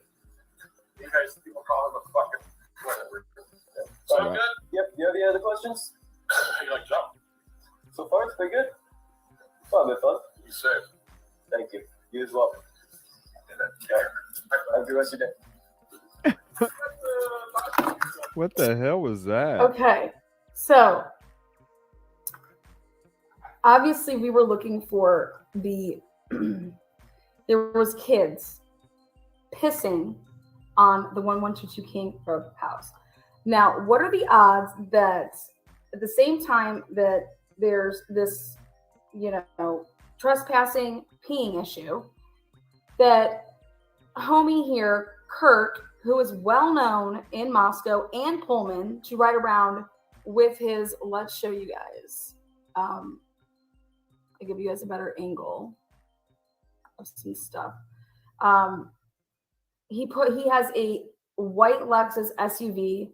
He has these 2 huge flags, and he drives around with his Confederate flags and all these other flags, and he has a whole damn Reddit section to this man.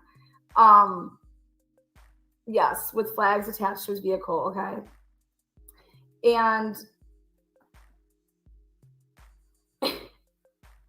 I had no idea about, sorry, JLR, I had no idea about the run-in that JRL had with this man. So JRL did a video. Oh, so this was the guy? JLR was up there. Oh, wow. And now I want to show you guys something. So again, so this that guy, was the guy? he knows Joe, What? the Canyon security guy. And he wanted to bring him a fucking cake on his birthday. What? And campus security. Now, this is what, again, I was trying to understand is why would this guy be trespassed out already? What did he do to criminally be already trespassed out? Because the university actually owns that house, so the university dealt with it. So he had to deal with campus police. Right. Okay. Yeah, actually, that's in the works. I'm trying to interview him. But, God knows. For real. Whatever, we'll get to that. So here The reason he's No not allowed to be over way, there is for because of what real? happened with the JLR situation. So campus security No went over way. there and tried to block him in.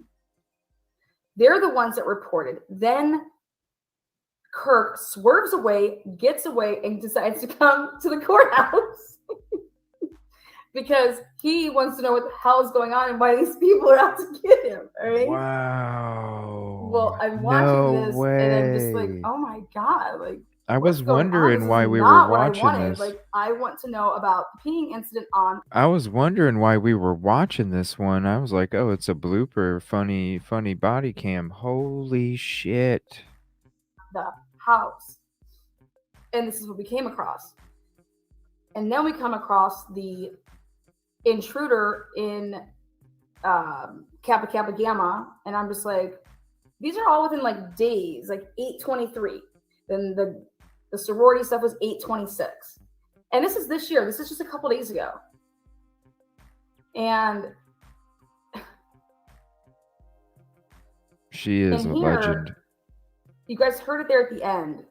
The guy that they thought was in the house is now, unless he's lying, he's saying it wasn't him. This is what, well, the girl, Kendra, is saying this is what this guy was wearing. And this is what the guy that I was with was wearing. It's not the same dude. So you have some other, you know, weird panty sniffing going on over there. I don't think he likes YouTubers, but he'll love Lana. Oh, great. Check this out. Oh, So in shit. case you guys don't know what happened, I want you guys to see a clip of what Oh, for real, JLR detective? posted. Because I'm sorry, I can't catch everybody's like lives or videos. So I didn't even know this existed until today. Check it out. JLR.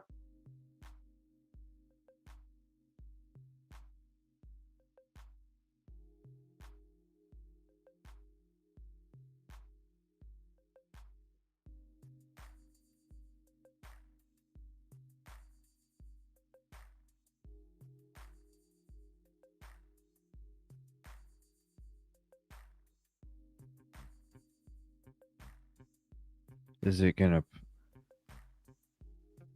it's playing. Okay. Oh, So okay. there's two videos that he posted. This is the first one.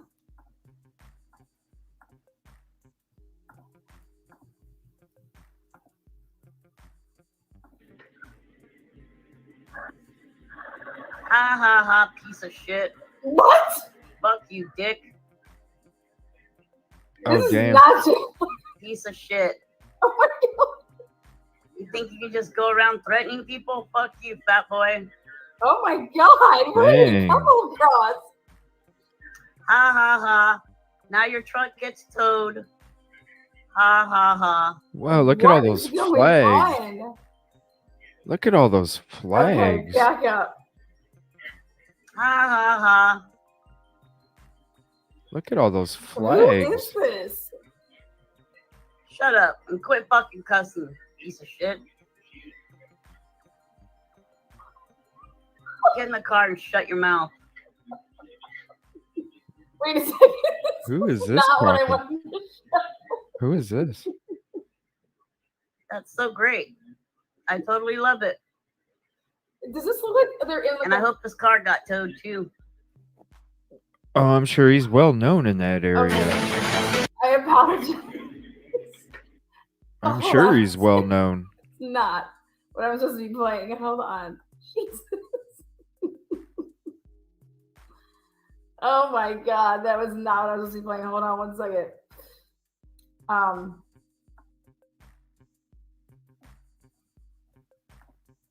Okay. Jonathan. Okay, here we go. This is the right one. Wow. Bridges investigates. I am covering the Moscow, Idaho Brian Kohlberger case. As some of you might or might not know, there was a man that got arrested outside the Moscow, Idaho home last week. There was an incident where a man threatened me.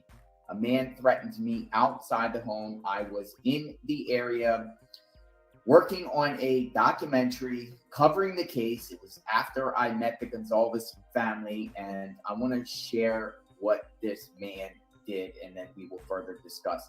Again, this is for educational purposes only. Say no to violence. Do not support any violence or threats whatsoever. So I'm going to share this clip with you. Okay, let me put graphic content up there just in case. I didn't even know this happened.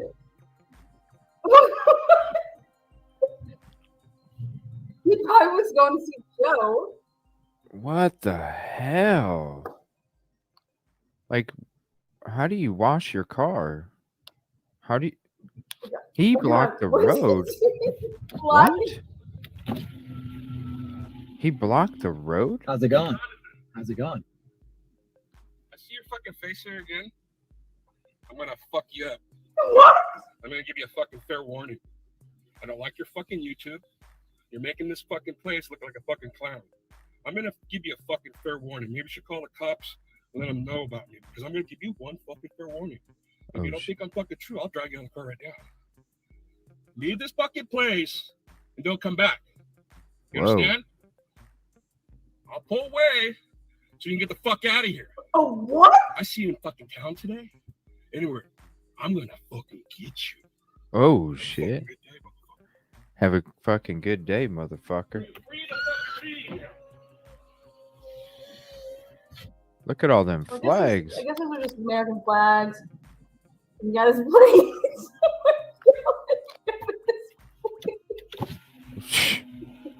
He's like, oh my god. Oh my god, what is he doing? Oh my god, this was recently? Wow. Fucking good day, motherfucker. When was this?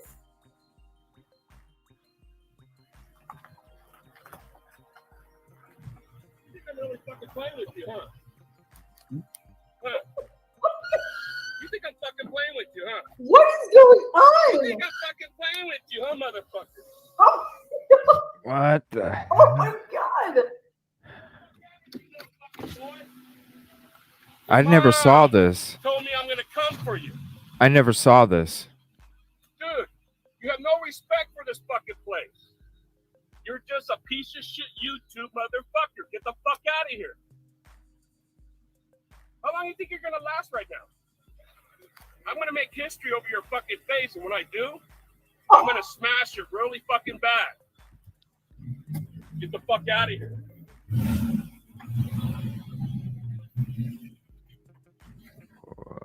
What the hell? Yeah, I never saw that.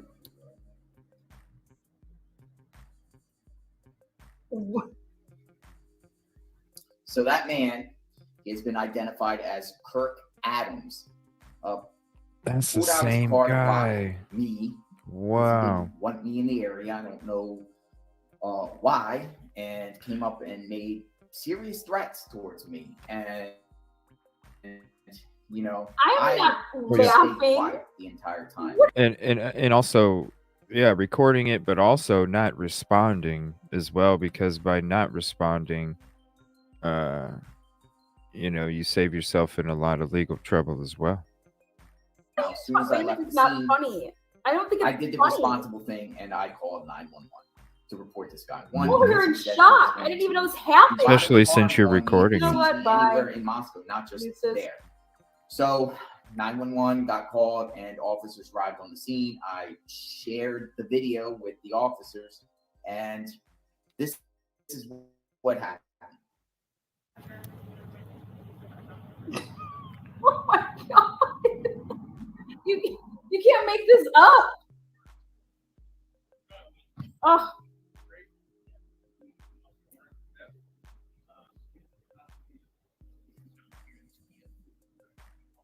Okay, so if this happened a while ago, now,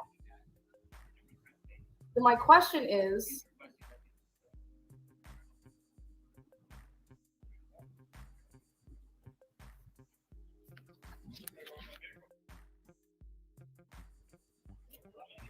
I'm not worried at all. Thank you, though, Mama J. Yeah, I'm in just what the hell? Because what doesn't make sense is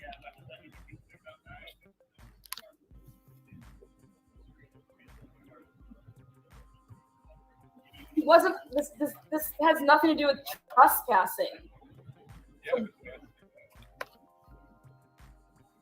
This all happened on the roadway. So how would this have anything to do with campus?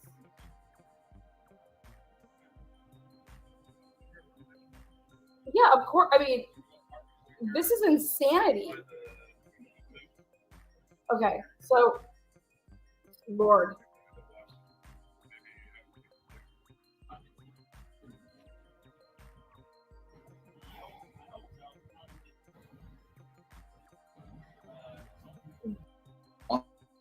On the dock. Let's see what this is in here. He got arrested. He got arrested. Guess he's charged. I don't know, but he's on the docket now. He's okay. So this happened on 7/17. Actually, charge him, I think, with assault or threatening. You know, whether you agree with someone or not, that's unacceptable. That guy actually has a history, a recent history, criminal history in Moscow, numerous charges of disturbing the peace. He has recent harassment charges, and I've spoken to others in the area, and he causes problems in the Moscow, Idaho area. He drives around in a white, I don't know, SUV with a bunch of flags all over and drives around Moscow. Other people I've known that have been around the Moscow, Idaho home, filming and documenting, he gets very hostile towards people and yells and, tries to kick people out of the area despite it being a public street. It's not his property. He has no interest whatsoever in that Moscow, Idaho home. He just doesn't like YouTubers and people filming. But, there's... Okay. This happened on 7/17. Okay, it is 8:23. And I want to go back and listen to what he says in the beginning of this. Because he said that he just got out of jail. So was he in jail for this? He was arrested. He just got out of jail? Okay, so here we go. Now I want to share this screen. Oh, no, not that one.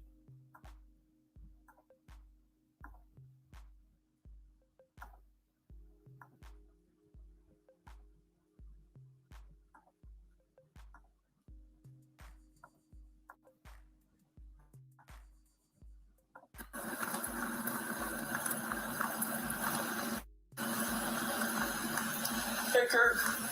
How's it going? So, what is it? Am I trespassing there? Am I not trespassing there? So currently it's showing that you're trespassed. Because I went in there. I believe it expires July 14th of 24. So trespass is on the property. Yep, on the property. So I haven't went on the property. When I went to your guys' police station and everything, I went to the sergeant or whatever and asked him. So he looked it up. He says, "No, you're not trespassing the street. You're trespassing the property." Then he said he couldn't even find it. He said there's nothing. So I told him before I went over there, I go, "I don't want to get in trouble." So he goes, "No, you're clean and clear. Go over there." I go, "Well, you can't trespass me from a road. That's public domain." So me being on that road. Who was it that he talked to you? You said you didn't want to get in trouble. Was it somebody there or? I went to the police station. Okay, when you're talking to somebody. Yeah, I went to the police station. Your sergeant, the little guy. Okay. So I told him, I go, "Dude, I don't want to go up there." Who's the little guy? The sergeant, the little guy. It's a public domain road. You can't trespass anybody from a public domain road. Nobody can go on that trespass. Nobody can go on that residence, 1122 King, in the first place. Right. So I understand you can get trespassed in the one. So I was up there. It was Joe's birthday today. I've been up there a couple times and everything. I didn't have any problems. I'm not causing any problems to nobody or anything like that. So Joe's birthday's today. So I wanted to go get him a cake. So I was over there talking to him.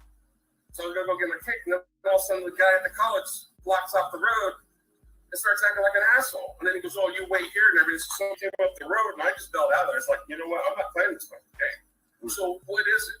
Am I trespass or am I not trespass? Because You guys told me I'm not. You are trespassing on property. I do For see. the property. Yes. But I could be on the road. Correct. So why is he blocking me off? Well, I think you might have a bit of a misunderstanding of what was trespassed. You know, Why are you as far standing as over there? You can come a little closer. I'm not gonna do nothing to you. yeah. They hired you just a minute ago. Yeah. Yep. Congratulations, man. Thank you. So I'm cool. But yeah, so But I can go on there, the on the roadway, yes. So why I is would it say doing that? Why is it? I would say there's a difference between like you're legally trespassing, but still it kind of creates tension when you go to a place that you trespass from. And yes, You know what's funny? You know I got trespassed for over lies, saying I said hatchet something. And then I got her on recording. I got him on recording when I went up to the place and never said that. Then I got him on recording when all of a sudden the officer, sergeant, whatever his name was, not Gunnerson, the other guy looks like Gunnerson. Don't know. He said I could go up there, but the problem was I get along with all the security guards in there. They hired 2 new security guards. Oh, how you doing? They hired 2 new security guards. Mm-hmm. So all of a sudden when I went up there, I said, hey, you're going to come down and get your fucking drink and snack? Well, fuck you. I left. So all of a sudden later on, when I got out of jail downtown, I don't know, it was him one time came on me and said a bunch of shit, and somebody tried to trespass me, and they were saying that I said some shit, some rape shit, or some fucking lies, and I got really pissed off because I was like, I just got out of jail. You guys think I'm going around trying to be a fucker when I want to go back to jail or whatever? I mean, my son just got done telling me out of fucking jail. What the fuck is this shit? And then you guys came on me and when I was You guys think I'm gonna be a fucker?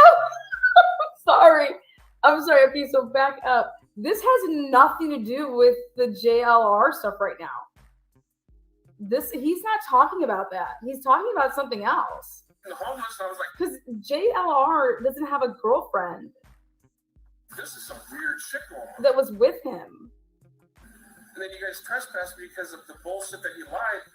I got on recording that when his girlfriend, I went up there a couple days ago, whatever, when your guys' sergeant said it's cool to go up there, and I asked him several times, like, well, I don't want to get in trouble. And I asked See, this would have been after the whole JLR thing.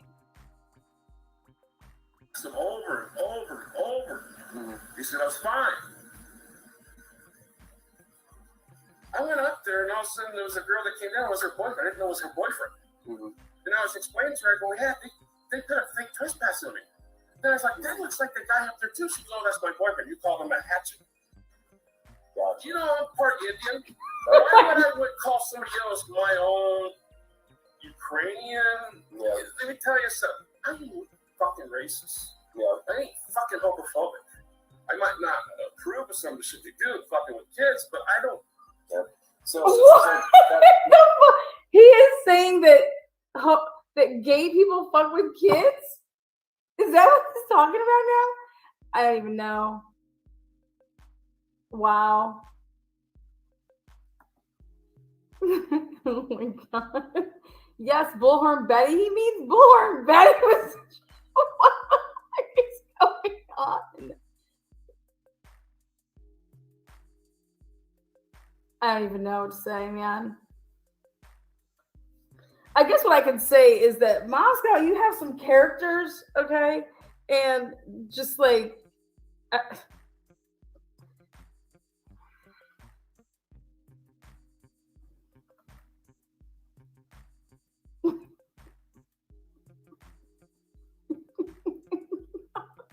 poor fucking Joe didn't get his cake. To trespass. So, can I go up there and give my buddy a fucking cake and a fucking present for his fucking birthday today, or am I gonna have problems? Legally, can I go up there without having dumbass fucking? How can he block the road and try to hit my car when I try to get out of it? Did he try to hit your car? Yes! Even the security guard seen it. All of a sudden, he blocked the road. He went behind me, didn't say anything. He looked at my license plate. Me and Joe were kind of like, what the fuck is this guy doing? And then all of a sudden, no, you stay here. I go, dude, you can't block the road. And he blocked the road. So all of a sudden, there was another car coming up there. And all of a sudden, that car came up. I shot right out. I was like, you know what? And he tried to back up real quick and hit my vehicle like he's going to block me. Gotcha. And I was kind of like, gosh, what kind of fuckery shit's going on here? People spitting on me. You guys don't do nothing. This guy's trying to trespass me. I'm not doing nothing. I'm just going up there talking to my buddy.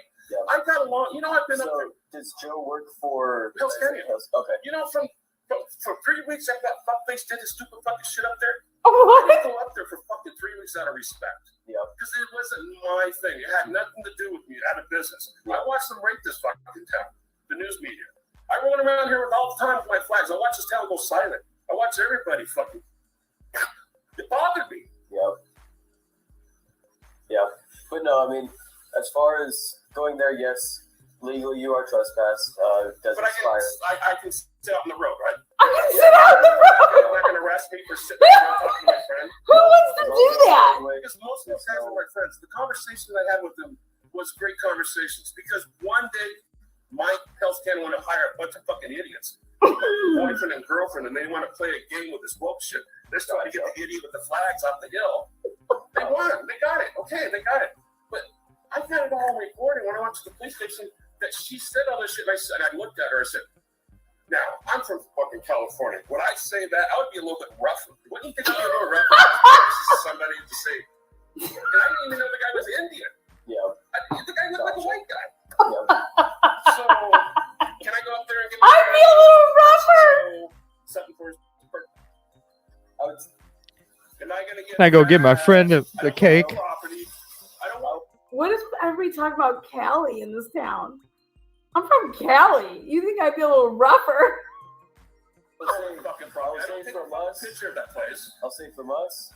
As long as you're on the I said roadway. this already. As long as you're on the roadway, there's no grounds for us I'm to not arrest talking you shit, or but cite I'm you. not saying anything. As far as the university, it's civil on their side, so they can take their steps.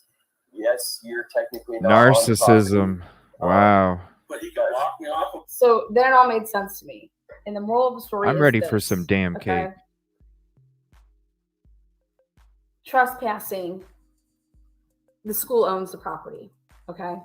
So I was adamant of getting, once I saw some reports of kids peeing on the house, trespassing. Well, then I just realized that guess what? The school would have to press charges on these people in order for anything to happen. And you know damn well the school isn't going to do shit to anybody that's in the fraternities or sororities. So, ta-da, I uncovered it, which was anything to do with that home, okay, it's private property. Because, I mean, well, I still think it's an iffy situation. Like, okay, the school owns it. Well, just because the school owns it, it doesn't mean if people are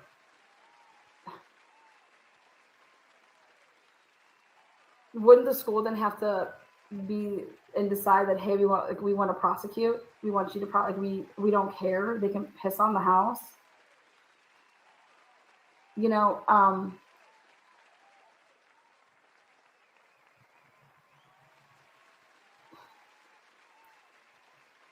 Why is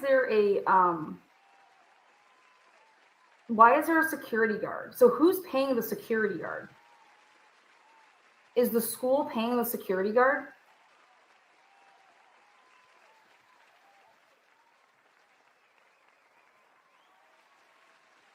Who's paying that?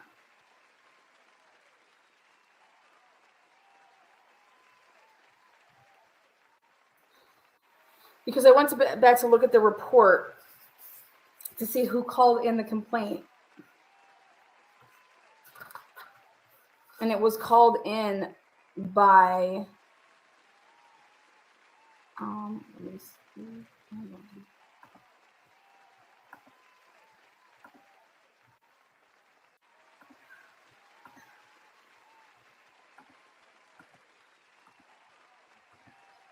There we go. It was called in by The standing ovation in the background. Amazing. Wow.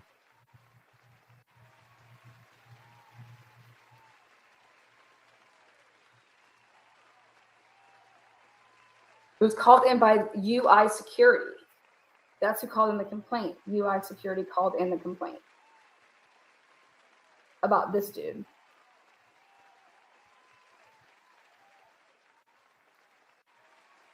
And they list the area as MCAPA. the area of MCAPA Moscow Police.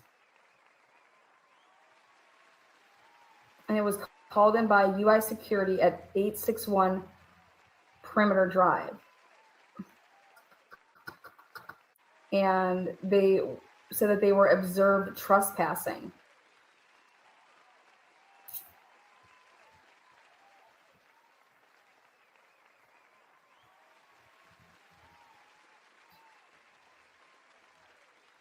I know. I need cake too. Well, I hate to Cake break it to you, sounds but I so think good. people are following your ass. Man. So Amazing stuff right there. Thank you so much, Truth and Transparency, for putting the video back out there. Like I said, standing applause in the background there. Good shit. All right. I am. Let me see here. I saw that there was a new document today. I want to see what it is. I know cake sounds so good right now, don't it? Sounds so good. Man, that dude, yeah, right, Phantom?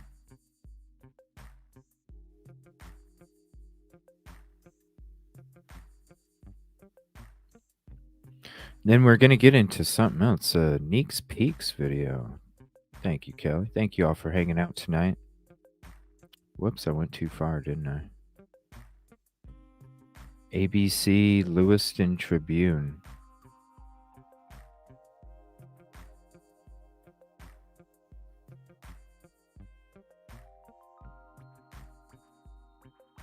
Lewiston Tribune media request.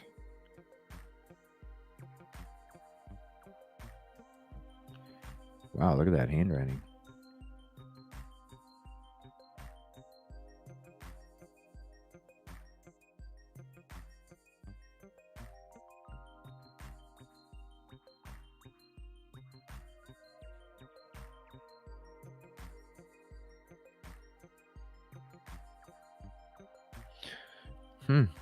So basically, access granted.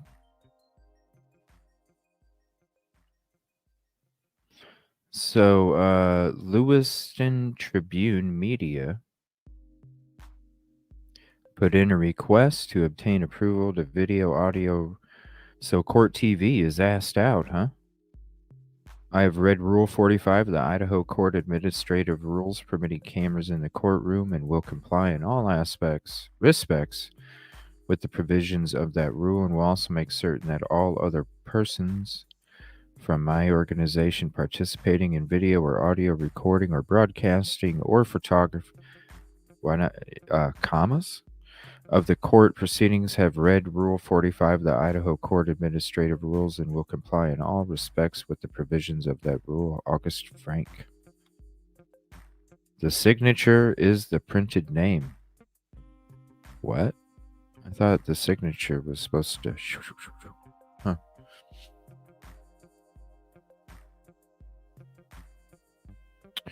And this is from ABC Media. Basically the same thing. Access granted. Cool. So we'll have different... I'm glad that they're allowing it. That's cool. So those were the two that just came out there. All right, I'm going to check something on Twitter here real quick.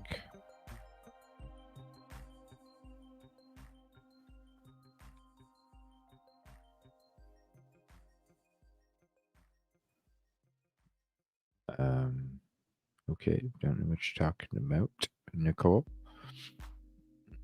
Let me see here. Let's see. Well, if people aren't about the peace, positivity, and progress, that's what happens. Let me see here. The architect. And speaking of the architect, we're going to be having the architect on Monday night. We're going to be talking Karen Reed. And we'll be having the architect on panel Monday night. Let me me see here 1 second. There's something I wanted to show you guys.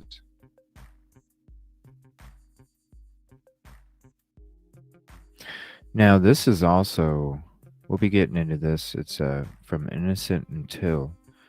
Shout out to them as well on Twitter. That one's the 32. Oh, that one will be next. That one's a 32-minute video. But we are going to get into this next one here from Neek's Peaks. Let me check comments real quick. Please hit the like if you haven't yet. It's a free way to help. And we'll be getting into the next stuff. And I got some other stuff going. We got for tonight too. We're late nighting it tonight. When do we find out about ex parte? That's one of the things I'm going to be getting into tonight. I'm going to be looking it up. So if you have any information, go ahead and send it to me, and I'll go ahead and include it.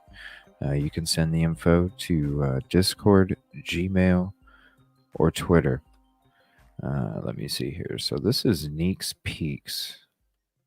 And everybody's saying, yo, you need to check out this video. And 1 second here.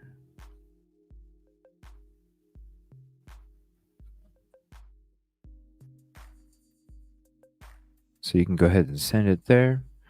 And this is the next video we're going to check out from Neek's Peaks. And this video here is Brian Koberger Arrest Digest Location. Shout out to the mods for sending this to me. Appreciate you.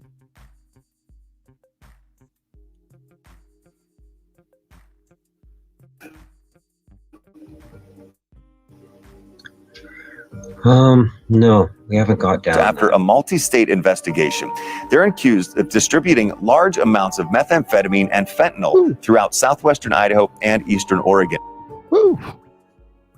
Explore the missing link that cast our characters into high drug trafficking areas, and it's going to connect a few dots. We're going to explore these regions and more about our cast and crew. They've all dawned from arteries that feed the heartbeat into communities, sometimes pulsating clandestine activities. On the trail from Mexico to Alaska, breadcrumbs for us, but it ain't no fairy tale. These crumbs lead to kingpins and coast-to-coast operations. Wow, first of all, this is the first time I've checked out, I think, any of the videos. I might have checked one out before. There's no way that doesn't have a like.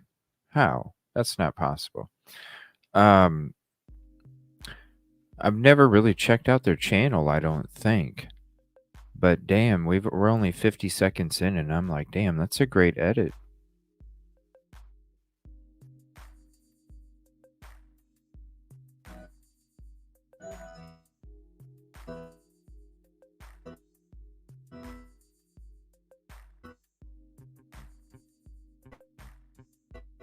Investigation into connections between a white supremacist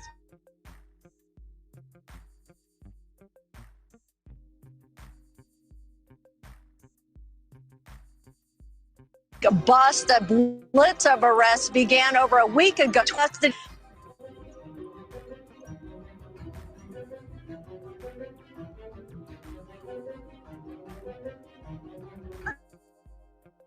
Partnership between the powerful Sinaloa cartel, supremacist prison gang known as the Aryan family.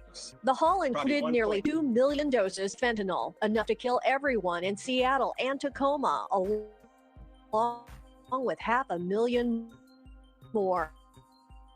These are most of the 27 indicted, with alleged links to the Aryan family prison gang and Sinaloa cartel, where the plotting allegedly started. And it was during those prison sentences that many of these defendants became connected with each other through their involvement in the Aryan family prison gang and other gangs, all under the umbrella of white supremacy. The alleged leader is 39-year-old Jesse James Bailey of Steilacoom, Washington. He's accused of being family and the Sinaloa cartel in order to distribute drugs throughout much of Washington state and Arizona. There are also links seized drug equipment. Wiretap revealed that these gangsters believed that they were robbed by other people and did not know that they were report some of these seizures as thefts to law enforcement. The operation also hauled in more than 200 firearms, most of them AR-style weapons, which authorities say were bound for Mexico in exchange for drugs.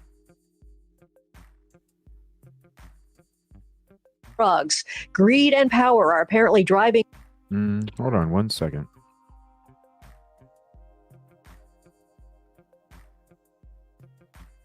Was there court yesterday? They just had scheduling. I just thought maybe they were going to stream it. The scheduling. What? No, StreamYard's bugging. I could tell it was bugging.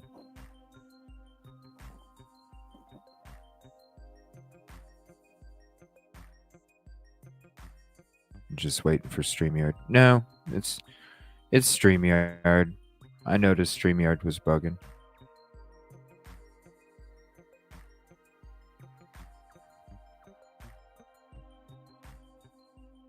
Yeah. StreamYard bugging.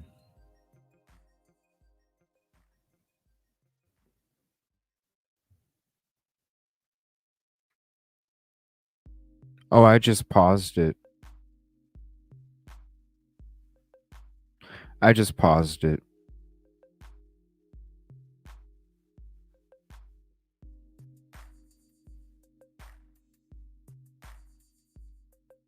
All right.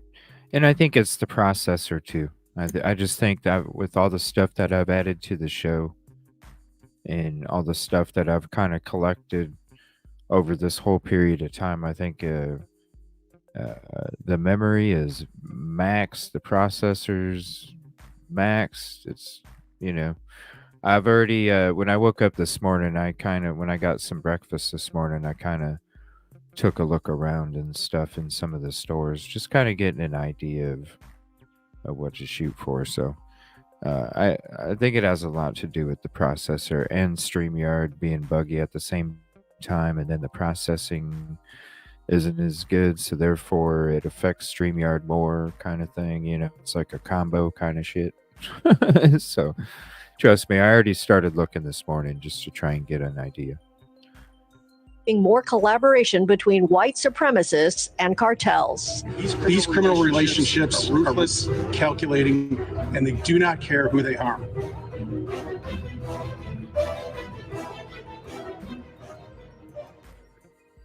DOC confirms to News Nation that the wife of Jesse James Bailey is among those arrested in the sweep. Candace Bailey is a former corrections officer who resigned as authorities investigated her links to an inmate and the Aryan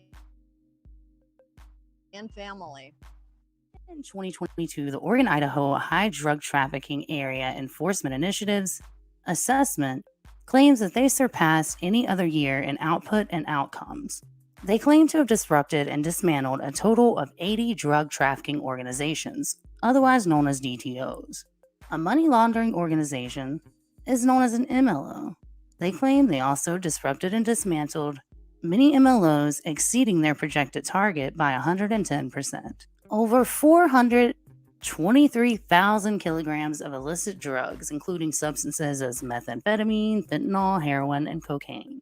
This report covers a total of $29.2 million in illicit cash Holy and other crap. assets that were seized from DTOs and MLOs. Jeez, damn, you all gotta let me know if it says all these words, yo. Shit. I would have saved this video for later. Fuck, man. Yeah, we're gonna save this video for a little later. This has got a lot of freaking words in it. So if you want to check out the video ASAP, you're more than welcome. Here's the link to, yeah, right, Kelly? Yikes. Woo! Woo. It needs to be in a video on its own. You know what I mean? So there's the link. If you want to watch it right away, save it to your playlist. We've already dove into it a little bit already, so we'll be checking it out a little later. I'm gonna switch to a different video here for the time being. Let me see here. We'll wait for that one until a little later. A little later in the evening. So let me see here. Let me save this video. This is I apologize. What's the channel? Innocent Until. So I have not checked out this channel before. Give me one moment. I've not checked out this channel before. Brian, you know. No, we're watching it. We're going to be watching it in a little bit. Heavy metal. A little bit later. A little bit later. Woo! A little bit later. But this was also sent to me from one of the mods. Shout out to the mods there. It says, I'm here for one reason, to defend the innocent. Right on. Appreciate it. Look at that cool little icon and stuff here. So there's some videos here. What are your thoughts? Gabriela Vargas. Oh, okay. That'd be a good... Ooh. I want to check out that video. We'll check that one out here in a little bit. But this one I wanted to check out is Expert versus Expert.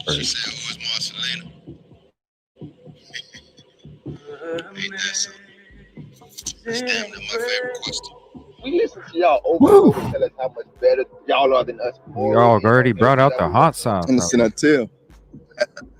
Got to do this before we get We'll be started, watching man. I seen something on Twitter that didn't sit right. Hey, we already opened the can, so we gotta, we'll go into it later. We just gotta wait a little bit. We're not in that orbit yet. We still got a little bit of time to reach that spot. Right with me at all, and it set me off. So it is Sunday, man. It's a little Icy. rainy, cool out here. You can hear the dogs barking in the background. Listen, man, I'm about to put this video in production mode, which just means I already recorded the audio and now I'm going to get it ready to deliver to you guys with background visuals and all.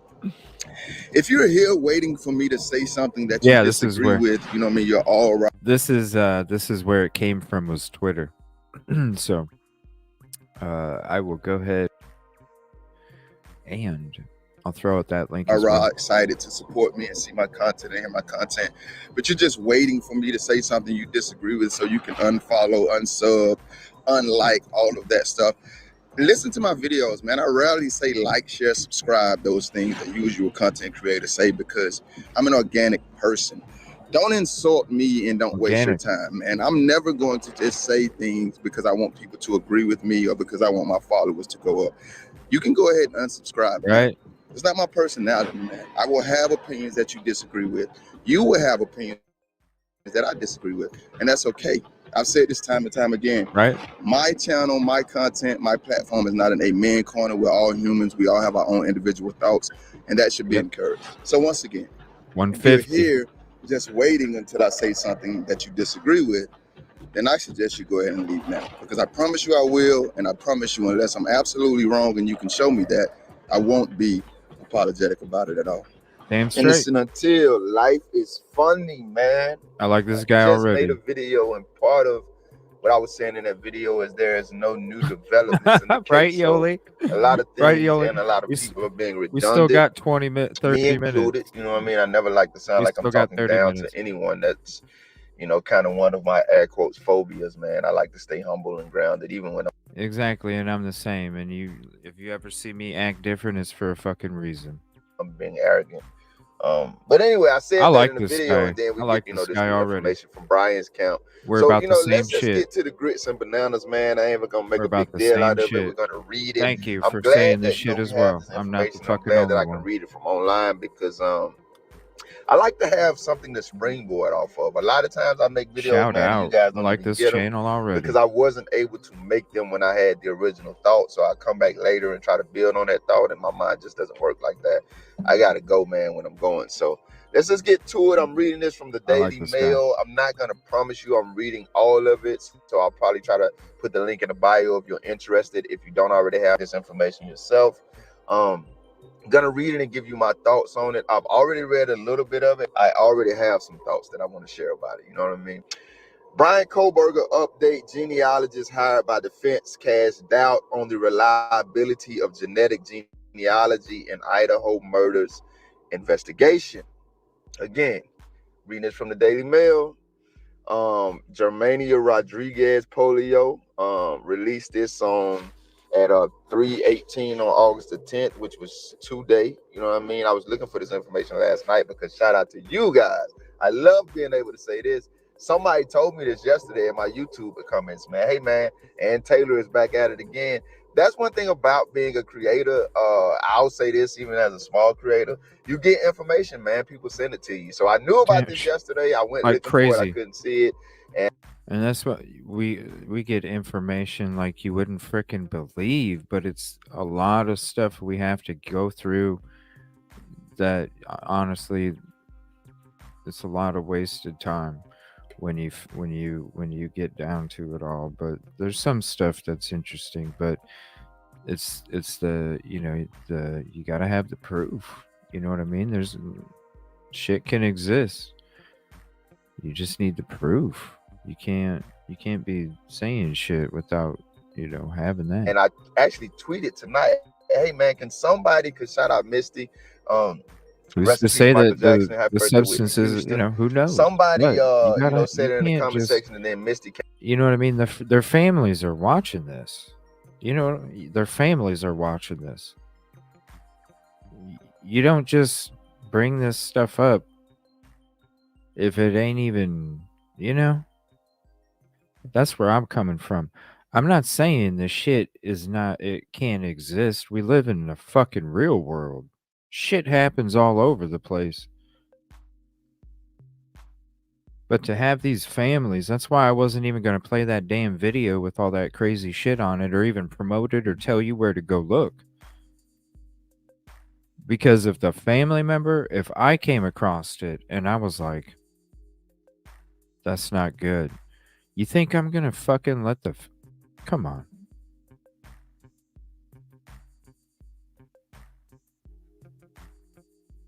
These are their loved ones. It's about respect. It's about respect.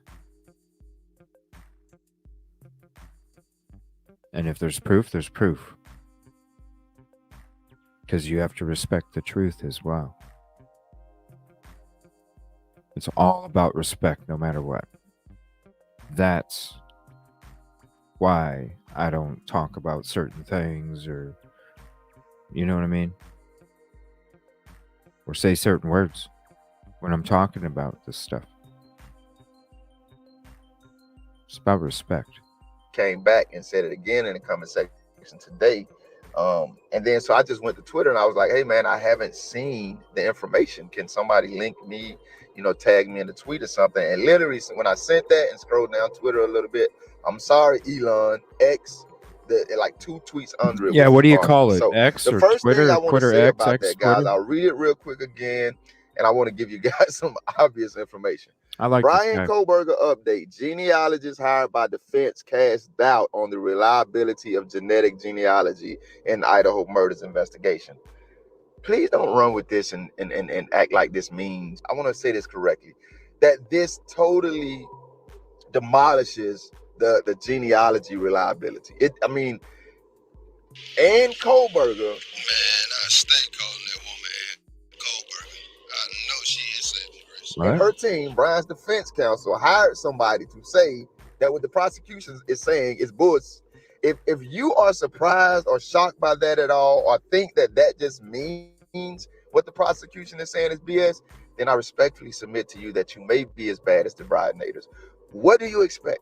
For all we know, Ann Taylor may have tried to hire 3 or 4 genealogy experts, and those 3 or 4 were like, well, now we kind of agree with what the prosecution, the state is saying. And she was like, well, I can't rock with y'all, until she got one person, or the person that she wanted, that would say, hey man, what the state is saying is not necessarily accurate. I'm not saying that's what happened. I'm saying, do you think the state is going to hire somebody that's going to say or get on the stand or testify that their information and their air quotes evidence is BS? No, they're not. Right. They're going to get these air quotes professionals who say who agree with what they're saying. Guys, we've seen this in trial after trial, unless you started being a true crime fan today.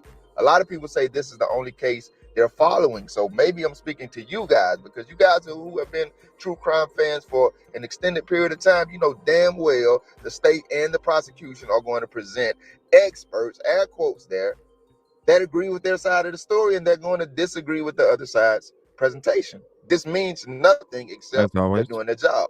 You have to delve into these people. And I said this once again on Twitter. What does your history, I don't care about your education, I don't care about your years of study, I don't care about your degrees. I'm sorry, I don't mean no disrespect. Shout out to people who invested their time in getting those things. But how have those things performed in the real world? Do you have documented examples of what you know being productive, efficient, and effective in the real world? Because there are plenty of educated fools. You can't see me, I'm raising my hand right now. I'm one of them.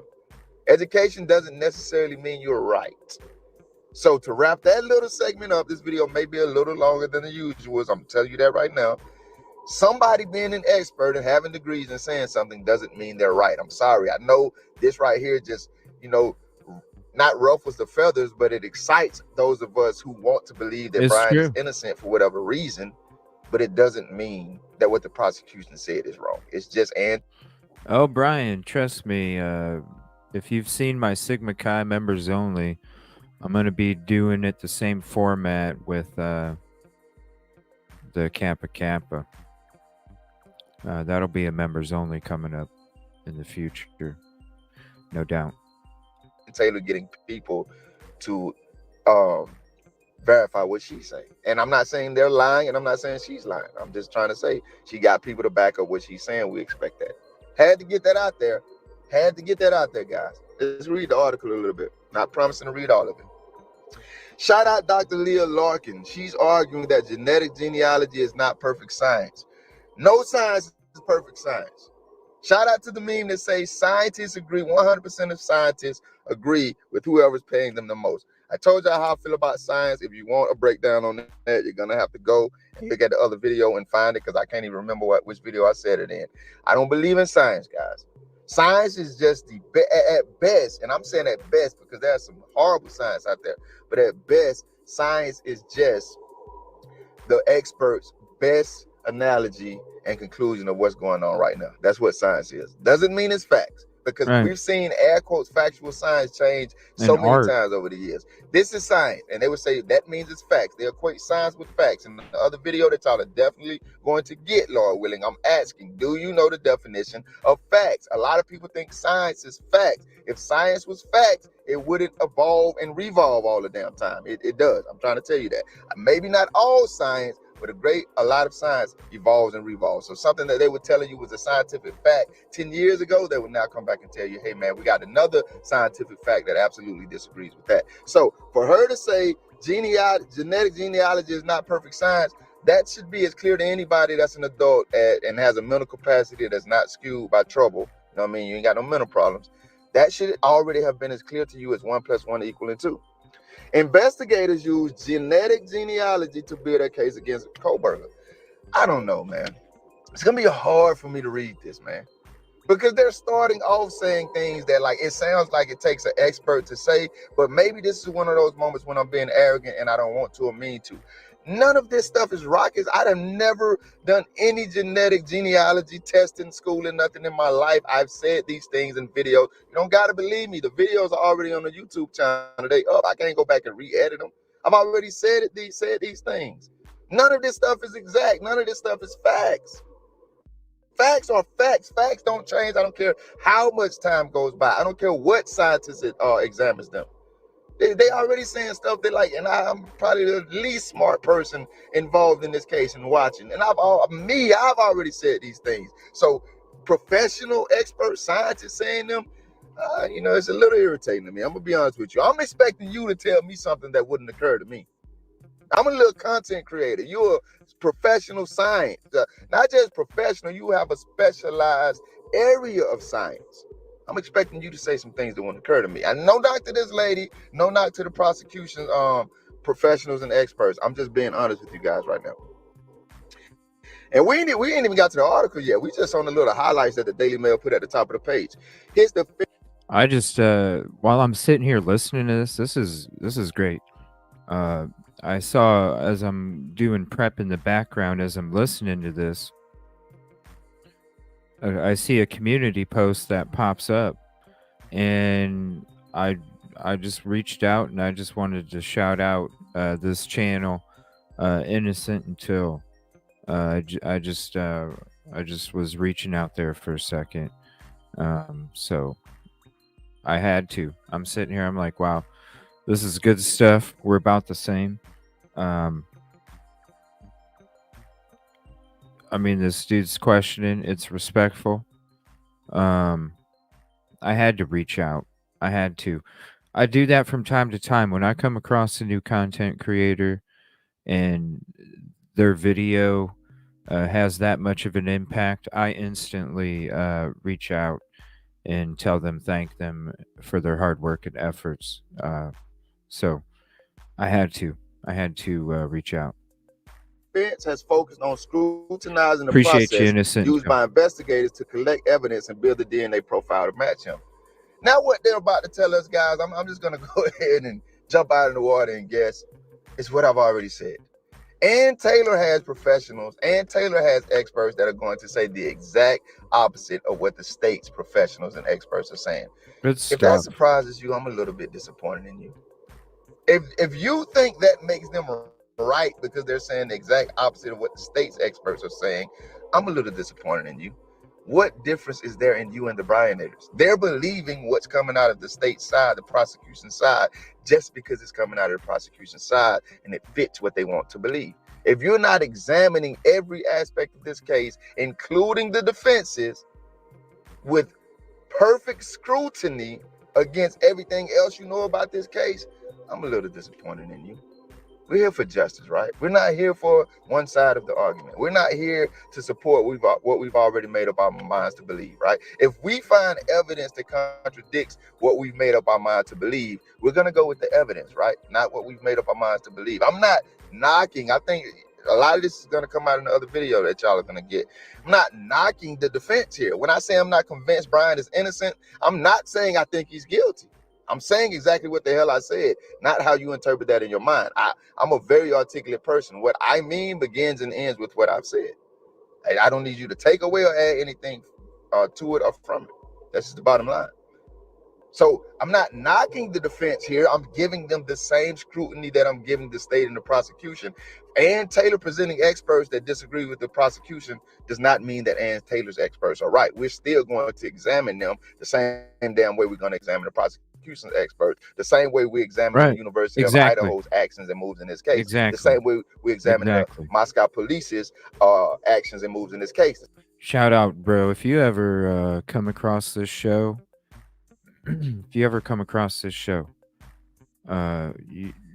you got a freaking invite at the table anytime. I love the approach.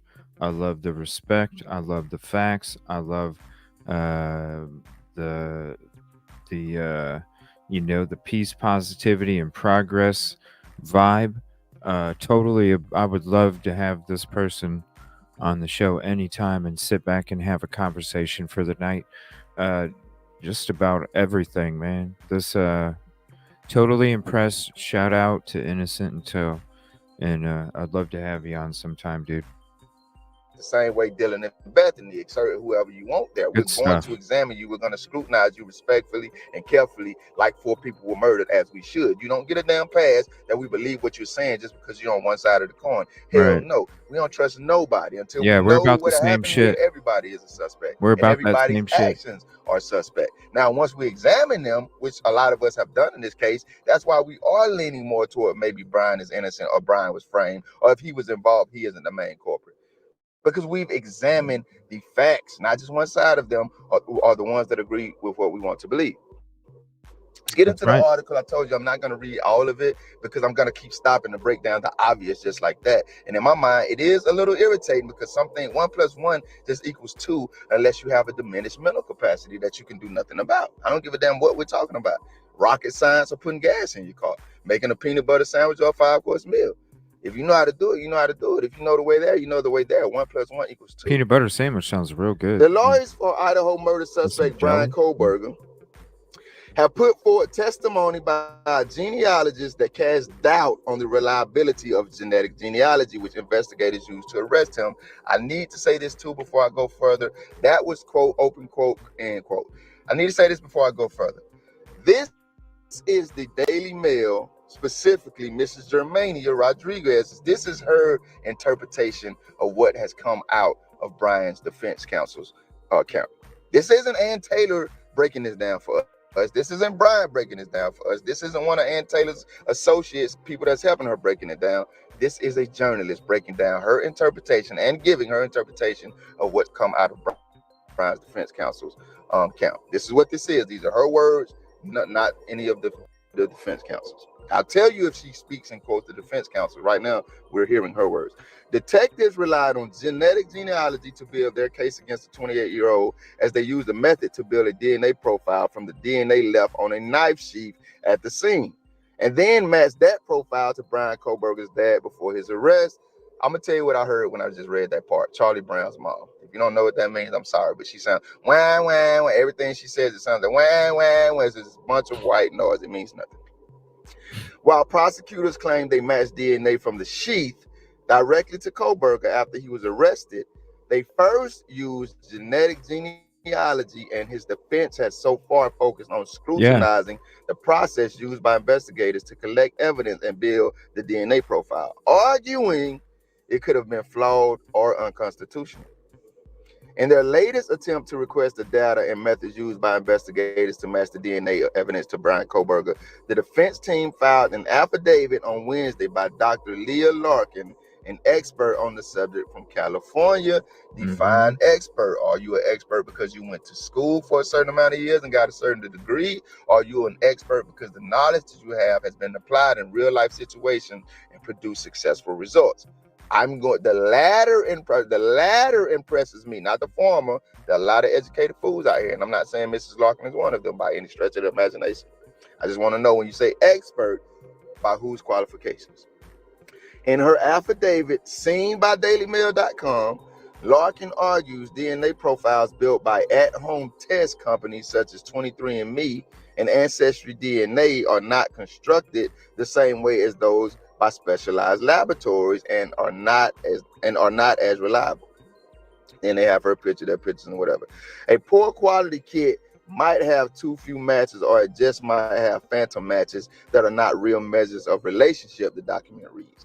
Larkin notes that sites such as Ancestry DNA, 23andMe, and MyHeritage prohibit forensic investigative genetic genealogy in their databases, but there isn't really a way to enforce it. Well, what does that mean? Larkin notes that sites such as those prohibit forensic investigative genetic genealogy in their databases, but there isn't really a way to enforce it. Y'all tell me what they're saying there. Are they saying they don't store forensic investigative genetic genealogy? That's what it sounds like. Y'all help me out there. In the absence of effective oversight, forensic genetic genealogists are on an honor system to obey the terms and services of the Department of Justice interim policy on forensic genetic genealogy. Larkin explains that the science used by these sites is not perfect, and any given centimorgan amount can represent more than one possible relationship. She notes one example that has nearly 20 possible relationships lines listed for a match and says that it considered a close match. Now you getting into stuff I don't know nothing about. This is where I say, stop right here, guys. We're gonna wait the trial. This is where I say something that makes no sense to me. And that's what's happening right there. But something was said there. It does make sense to me, and that I've been echoing for a while. I'm gonna read it again. In the absence of effective oversight, What's up, Jay? forensic genetic genealogists are on an honor system to obey the terms and services and the Department of Justice interim policy on forensic genetic genealogy. Let me tell you what I think that means in layman's terms. Nobody's fact checking what you're doing but you and your people. Ain't nobody in that lab but you and your people.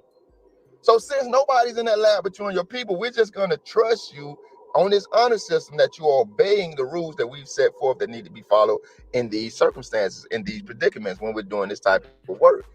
Guys, it's not rocket science. I think they're saying it about these off-brand home genetic genealogy tests, but the same thing applies to professional science and scientists. Ain't nobody in those damn labs verifying and fact-checking what they're doing but them. Right. And they have to have paperwork. They have to have reports. No matter what kind of testing they do. This is definitely some good stuff. Here's the link for this video if you want to save it to your playlist. And we're going to be checking out another one now. If you want to watch the video in its entirety, there's about 10 minutes left where they get into the last topic. Definitely go check it out. We're going to be getting into a couple other videos here real quick. This is just some stuff that we didn't get to in August. And definitely a couple things that I wanted to get through this evening with you guys. Thanks for hanging out. Appreciate it. By the way, this was a case that we covered a couple days ago with Kathy Sposito. Just a quick video on this case again real quick.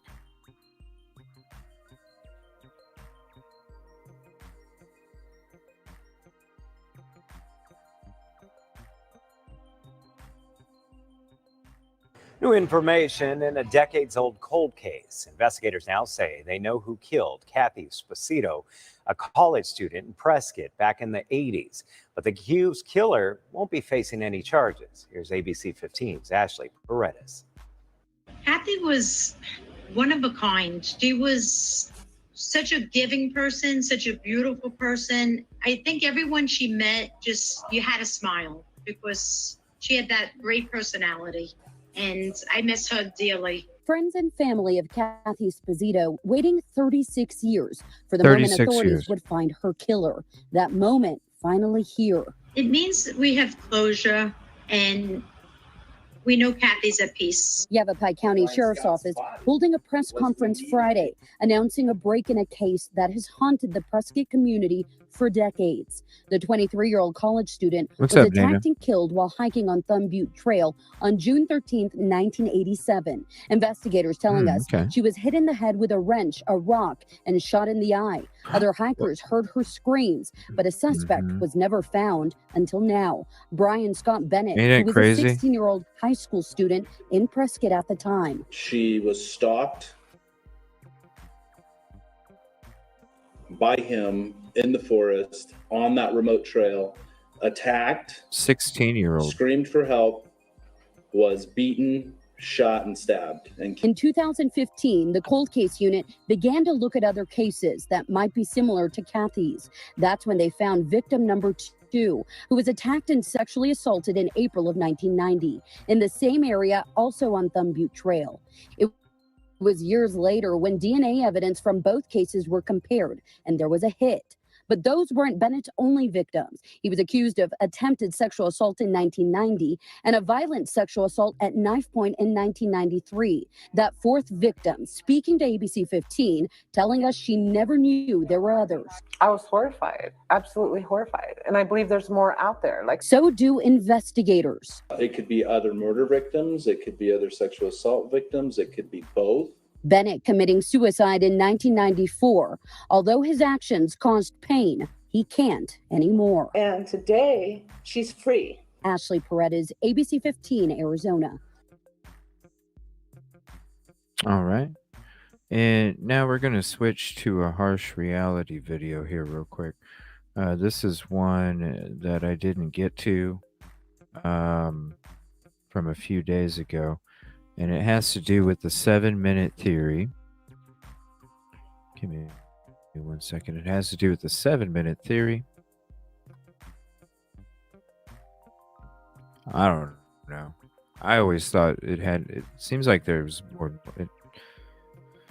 It's really quick. Not saying it can't happen, because everything can be a possibility until it's proven either way. But Well, man, hello there. How is everyone? I hope you're all strategic. well on this fabulous, fabulous Thursday. Thursday. It's a funny old day. It's not Friday. It's not the midweek hump.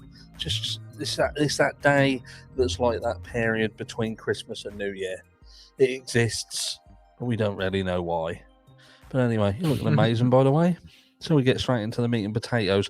As we talk about, yet again, we're talking about the crime itself in the Idaho 4 case, because a lot of you reached out following Gray Hughes' video. Now, if you haven't seen it, the link is in the description of this video. And Gray Hughes, we know some people are not fans of Gray Hughes. Some people are. I don't generally watch a lot of Gray Hughes stuff, but I do have a massive respect for some of the things that he does.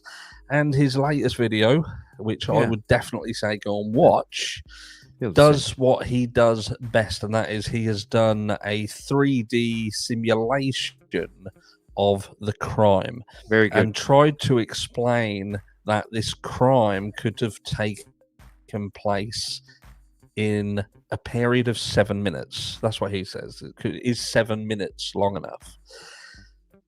But it's like everything. It's like when we talk about AI versus humans. There is an element missing that distinguishes heavily between the two, and that is that one has emotion, one has feeling, one doesn't. And that's like the video of this 7-minute period, if you like. Now, it's very easy to turn around and say that this crime could have been done in a certain amount of time.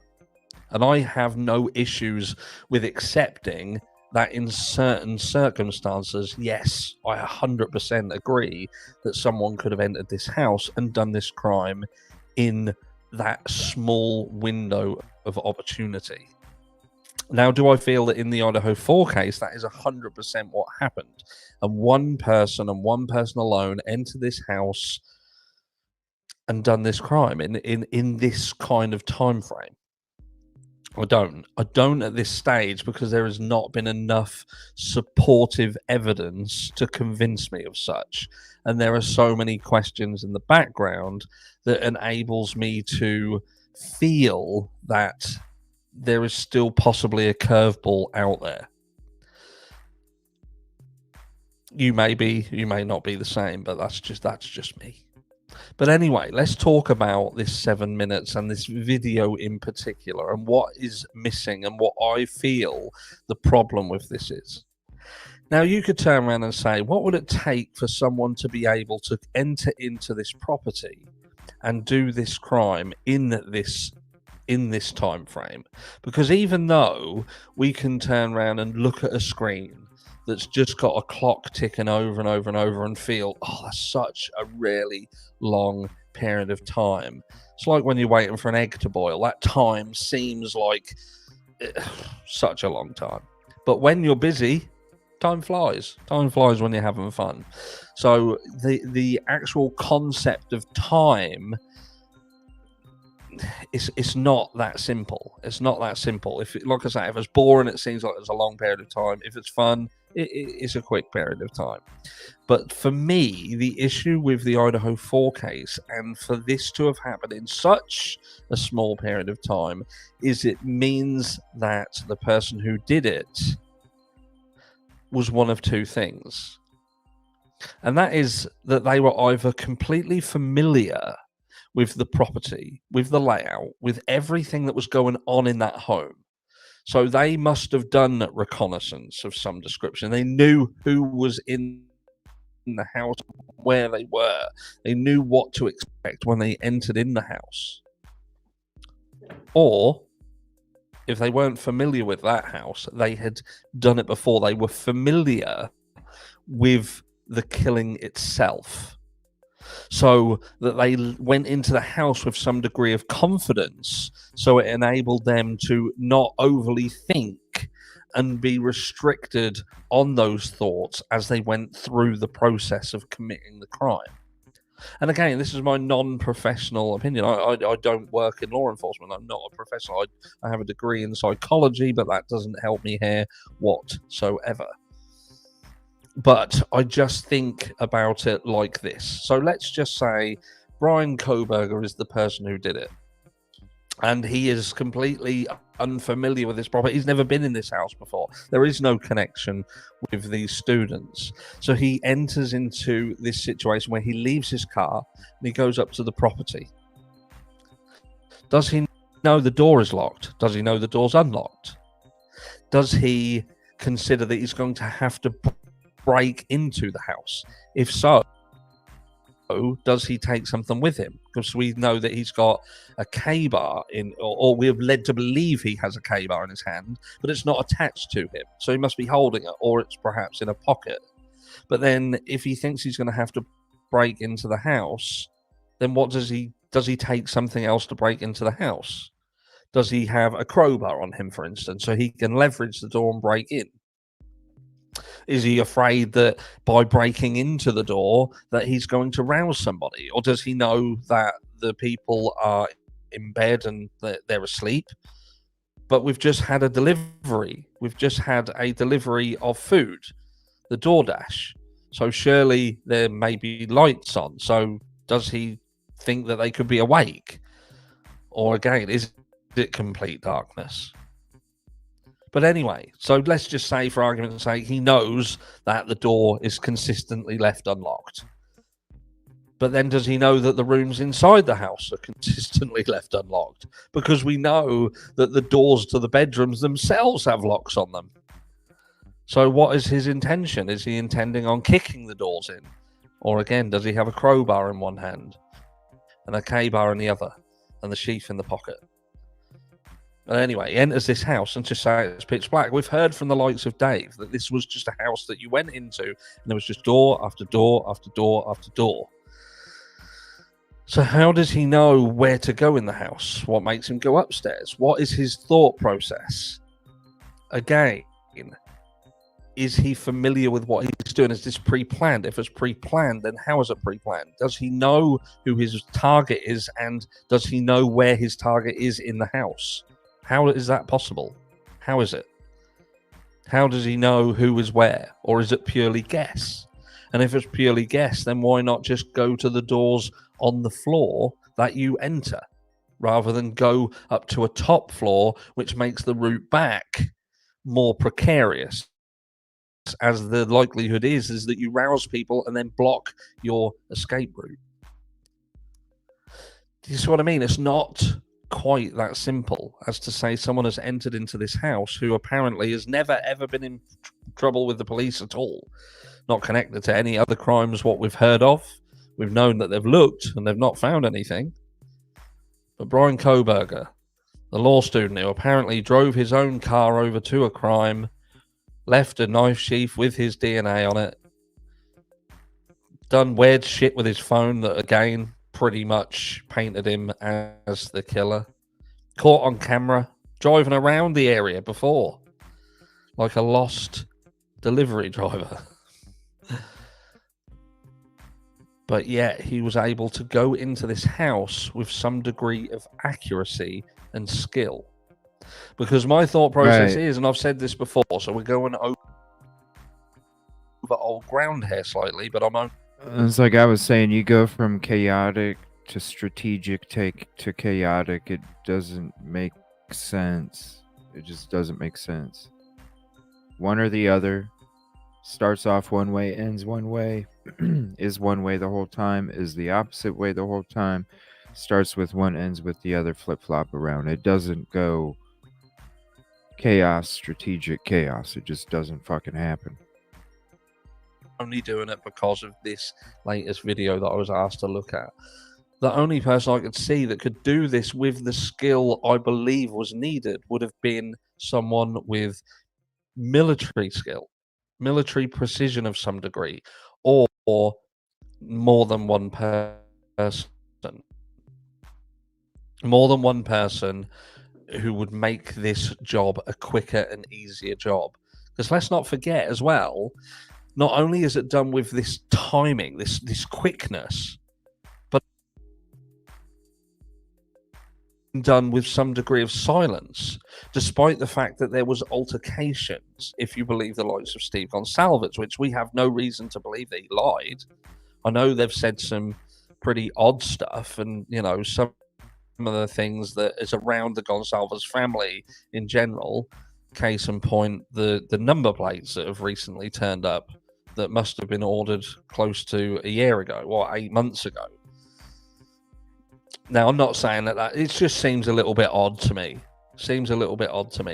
And look, I have massive respect for Steve Gonsalves and the way he's handled himself, but this isn't just a Kaylee show. There was 3 other victims, and I just feel that some of the things that are done to bring Kaylee to the forefront of everything, make this hugely about Kaylee, like the plates with the Idaho badge on. I'm thinking, well, weren't she going to Texas? She left the fucking area.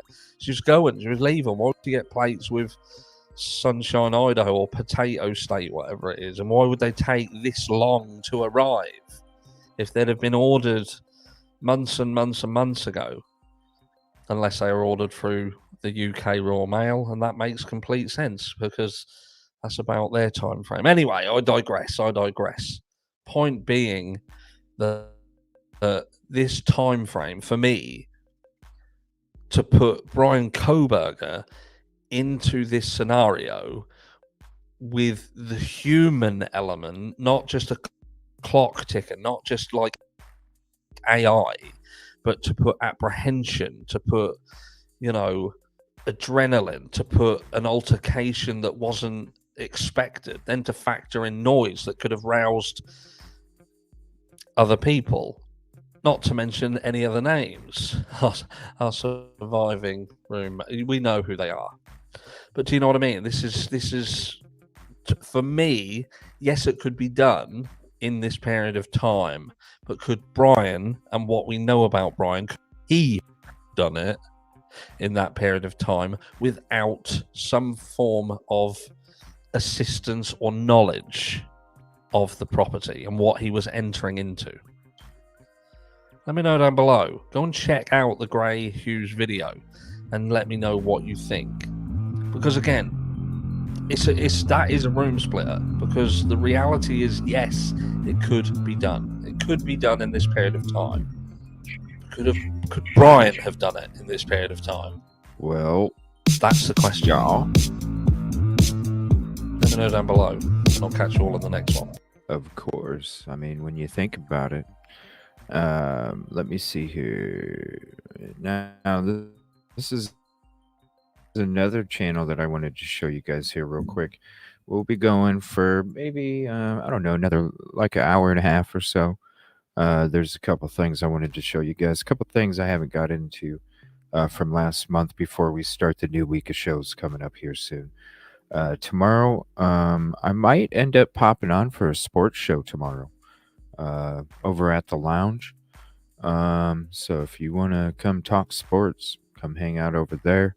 I might be doing a live show over there for some sports. There's some things I kind of want to go into regarding sports. And then also tomorrow night, we're going to be having our game night show. So if you want to hang out and do some game night, some whatever game you want to pick, we got a whole bunch of stuff on the slate. Monday night, we'll be getting into the Karen Reed case with the architect. The architect, definitely check out the last couple highlights of the calls from the architect. It's going to be an awesome show. We're going to have the architect on panel on Monday night. And then Tuesday night, I'm not too sure yet what we're going to be getting into as of right now. I'm thinking, because I have so much. I kind of want to do a BTK episode, honestly.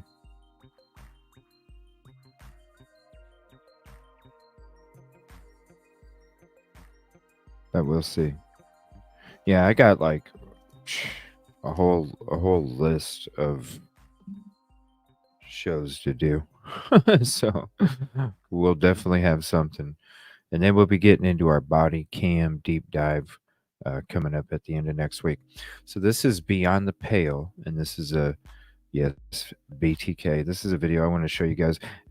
Speaking of BTK, Koberger versus BTK, for all the people that out there that think that BTK and Koberger have some sort of link.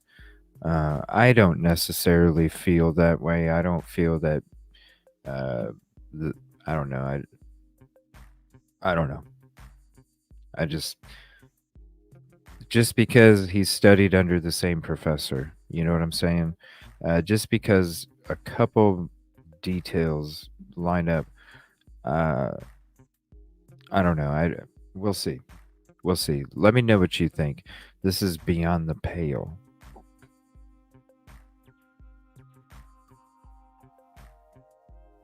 And that's Catherine Ramsland. We went in, speaking of Catherine Ramsland, here is, let me see here. There is the link to the channel. Let me update that as well. Give me 1 second. And I did a show on Catherine Ramsland way back a long time ago. So I'll go ahead and share that link with you guys too if you want to save it to your playlist. This is from, geez, when was this?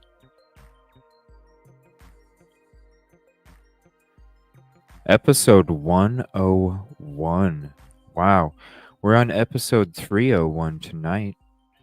This is episode 101 when I did this episode on Catherine Ramsland. So you're going to see some vintage CJ if you save that to your playlist and check it out. Some vintage.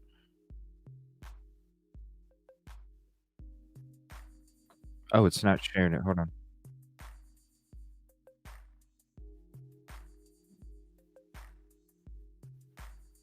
My bad. StreamYard bugging. Here we go.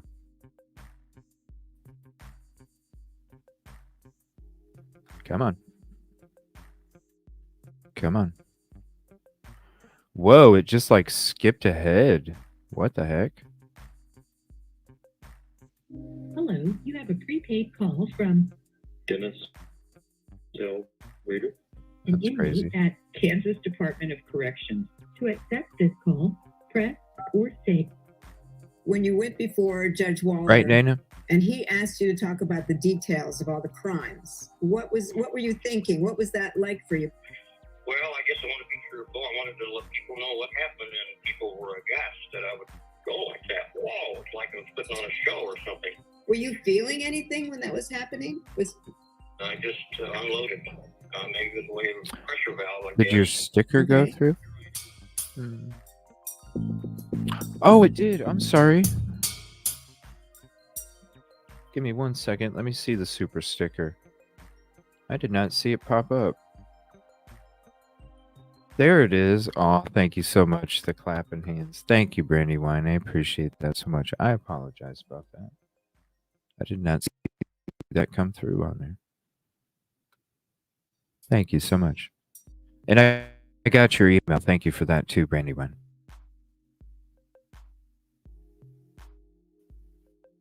Put your story out there. The main thing is to help people like yourself understand the dark mind. You know, I lived a normal life. You got to have a real dark mind. And that's the $64,000 question. Why did I do that? So your fantasy life was more important to you than your real life, it sounds like. Well, I guess in a degree it was. The fantasy world was always right there, you know, not very far away. I took years and moved into one and moved out of the other very quickly. Hello and welcome to Beyond Oh, the Pale. thank you so much. Before I begin I this appreciate you. episode, I would like to issue a Trigger warning. Right, P Fox? I'm This starving is a now. true crime channel. It's a no holds barred. We will be discussing all things true crime. So if you feel that certain things might trigger you, please think carefully before continuing. This Well said. So I will go ahead and put this up. Top right corner as well. So if you want to, you can go ahead and hit mute. I will not have closed captioning up. And if some of the viewing may be, all you have to do is wait for that top right to go away, and you know that you'll be safe. episode and some going forward. And if you want to come back after it's over, it'll be over in about 20 for the video, a few minutes for chatting. We're going to be looking at possible motive for the brutal slaying of 4 innocent students at their residence 1122 King Road, Musco, Idaho in November 2022. As you may or may not know, Brian Koberger is the main suspect. He's behind bars awaiting trial. Now, I'm not convinced they've got the right guy at the moment, but I do want to look at the psychology of this crime and see whether we think Brian Koberger was possibly a serial killer in the making, an incel, or something else. I also will, in future episodes, That sounds good too. looking at other possible suspects and their possible motives. During my investigations, I came across this wonderful interview with none other than Catherine Ramsland, who was Brian Koberger's criminology professor. Now, we all know that she wrote a book on BTK, the serial killer, aka Dennis Rader, and I came across this phone interview between her and BTK. So I'm going to play clips of that. We're going to look at other serial killers. We're also going to look at the incel movement and see if Brian Koberger fits any of these. So let's continue. Bear in mind while we're watching these clips that Brian Koberger will have probably seen the very same clips, learnt the same things as we are learning, and let's see if he applied what he learnt to the crime at 1122 King Road.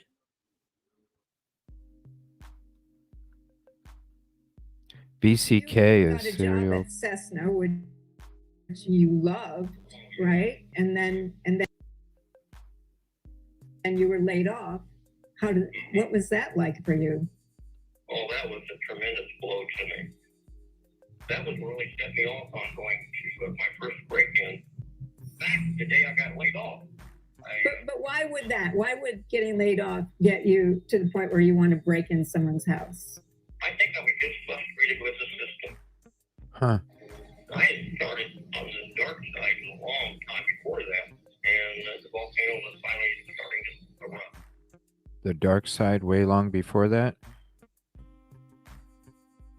I wasn't at work at that time. I was probably mentoring where the O'Carrolls lived, and then saw her and the kids go to school one day. So I thought, well, this might be it. My first fantasy victim would become real. Basically, I just focused on that all the time. I was up in the neighborhood. I checked on that house, one thing after another. What was your plan? What did you think you were going to do that day? I had a farm that picked out northwest of Wichita that I was going to take her and kidnap her. Probably hang her. Oh my gosh. O'Carrolls are going to mess up the whole formula. He wasn't supposed to be there. He was. They have a fence all the way around. I hadn't looked over the side of the fence. All of a sudden, there's dog prints all over the place. Didn't think about that. But I had to do something. That was teed up too much. But about that time, I reached down, took my cutters, and cut the phone line. Okay, so we can see from this recording with BTK that he had fixated on this one female and he was only focused on that. When he got to the property, he hadn't taken the dog into consideration and the husband was there. He wasn't planning on him being there, but he went ahead anyway. Yeah, she's a strong person for Could that talking have about been that. what The Brian daughter, Koberger Carrie. had planned all along? He had this focus, he'd stalked the property, he had his eyes on one of the females in the house, and by the time he was teed up so much, he was going ahead anyway. He had a dog and a male, an unexpected male, to deal with. So we can see some parallels, most definitely. However, what is important in this is that BTK's fixation with his victims was What the heck? bind, torture, kill. So you can see here that he planned to hang his victim. He had a barn in mind. He was going to abduct her. This is all part of a fantasy that every serial killer has. And as we watch further, BTK has a definite fixation with bondage that came from a sexual reaction to his mother getting caught, her hand caught in a sofa, and the fear and struggle in her face turned him on. So while there are parallels, there are distinctive perversions that we can't fail to notice. And there's the dark side of me. And that's very strong. Did you think you would do it again? Did you think it would, that's it, I'm done, it's out of my system? Or did you think That wasn't there for a while. I guess you call that the cold stage. It starts building. Okay. Probably just like a person on a drug. They take a drug and they're high for a while, and then wear it off. And then they're ready to go at it again. Well, that's interesting because obviously we know that Brian Koberger had been addicted to heroin, and here we have BTK comparing his murdering with being on a drug. So you can imagine, obviously, serial killers are getting a kick, a big buzz out of this kinky thing that they're doing. They're getting the high, then there's the period of come down and calm, and then they need that buzz again. Yes, a parallel. However, again, I've mentioned it before, there's a kinkiness, there's a perversion to what serial killers are into. When we look at the 1122 King Road murders, as far as we know and what we've been told, there has been no sign of perversion. It seems to be a rage. So that's really important, in my opinion, to keep in mind when we're looking at serial killers. But she played into some of the magazines on the scene, the criminals going after co-eds and this sort of thing. I saw her one day in her house. I thought, well, this fine guy. I mean, he's coming from somewhere at that time of the day. And I'm in between classes, so that's a possibility. when you had picked out Catherine Bright, This is interesting as how long hell. did you watch her before you decided to act? I walked away and watched that address for a while to see whether that was constant. And yeah, she did come home in the afternoon. So I thought, well, all I have to do is break in and be waiting for her when she comes in. So it took probably about a month. She panicked, and I just, out of pure stupidness, I stabbed her. And I didn't like to use the knife. I really did. And then secondly, he ran out of the place. The door was wide open. I saw him running down the porch and heading out into the road. So it was just a total mess. This is fascinating to me. Now, okay, ETK took a risk with his first victims. He was so revved up, he had to go in and do it anyway. But some of those victims were children. Here, he's saying he sized up his next victim. He was obviously revved up again. All I had to do was break in like it was a, excuse my French, piece of piss and wait. That's all he had to do. So he obviously does that, and it all goes horribly wrong because he watches someone flee the building. So isn't this interesting if we're comparing Brian Koberger, the crimes at 1122 King Road, with BTK? BTK had one victim in sight. There was a male in the house. That one male fled. And here we have 4 victims and 2 survivors. No one fled. We're supposed to believe that Brian Koberger took on 4 adults, having driven around town with his cell phone past all these cameras without watching, without breaking into the house first. He just went on in there on an impulse, took them all on like some dark superhero. I can't get my head around it. And he says, I didn't like to use a knife. I really didn't. Because it wasn't part of the kinkiness that he wanted. He wanted to bind and torture first. You can see it became a panic, and it's like, oh my God, I'm going to have to stab her. Okay, yes, maybe that's what happened with the Idaho 4 murders, but there were 4 of them, and there were 2 people in each bedroom that were killed. How did one person against 4 adults do that with 2 survivors who stayed in the house? I'm not buying it. Dennis Rader took underwear and stockings and other trophies from his victims and hid them around his house in what he called his hidey holes. He would take those out, he would go to motel rooms, he would dress in his victims' clothes, and he would recreate bondage situations on himself, photograph it, and keep those photos to Wow. kind of feed him in between attacks.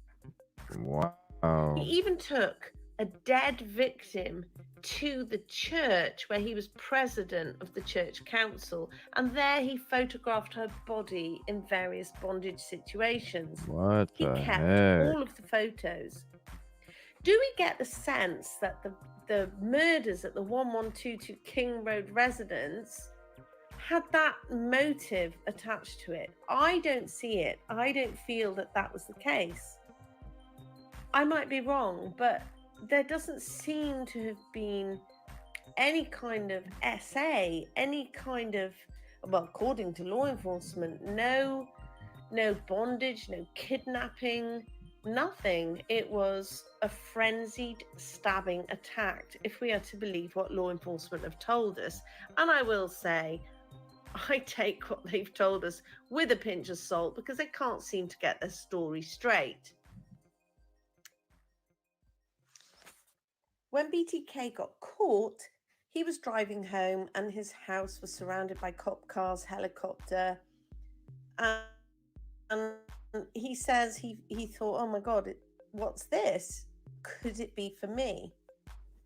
A detective approached him and said, you know why we're here? And he pretty much shopped himself in and said, I have an idea.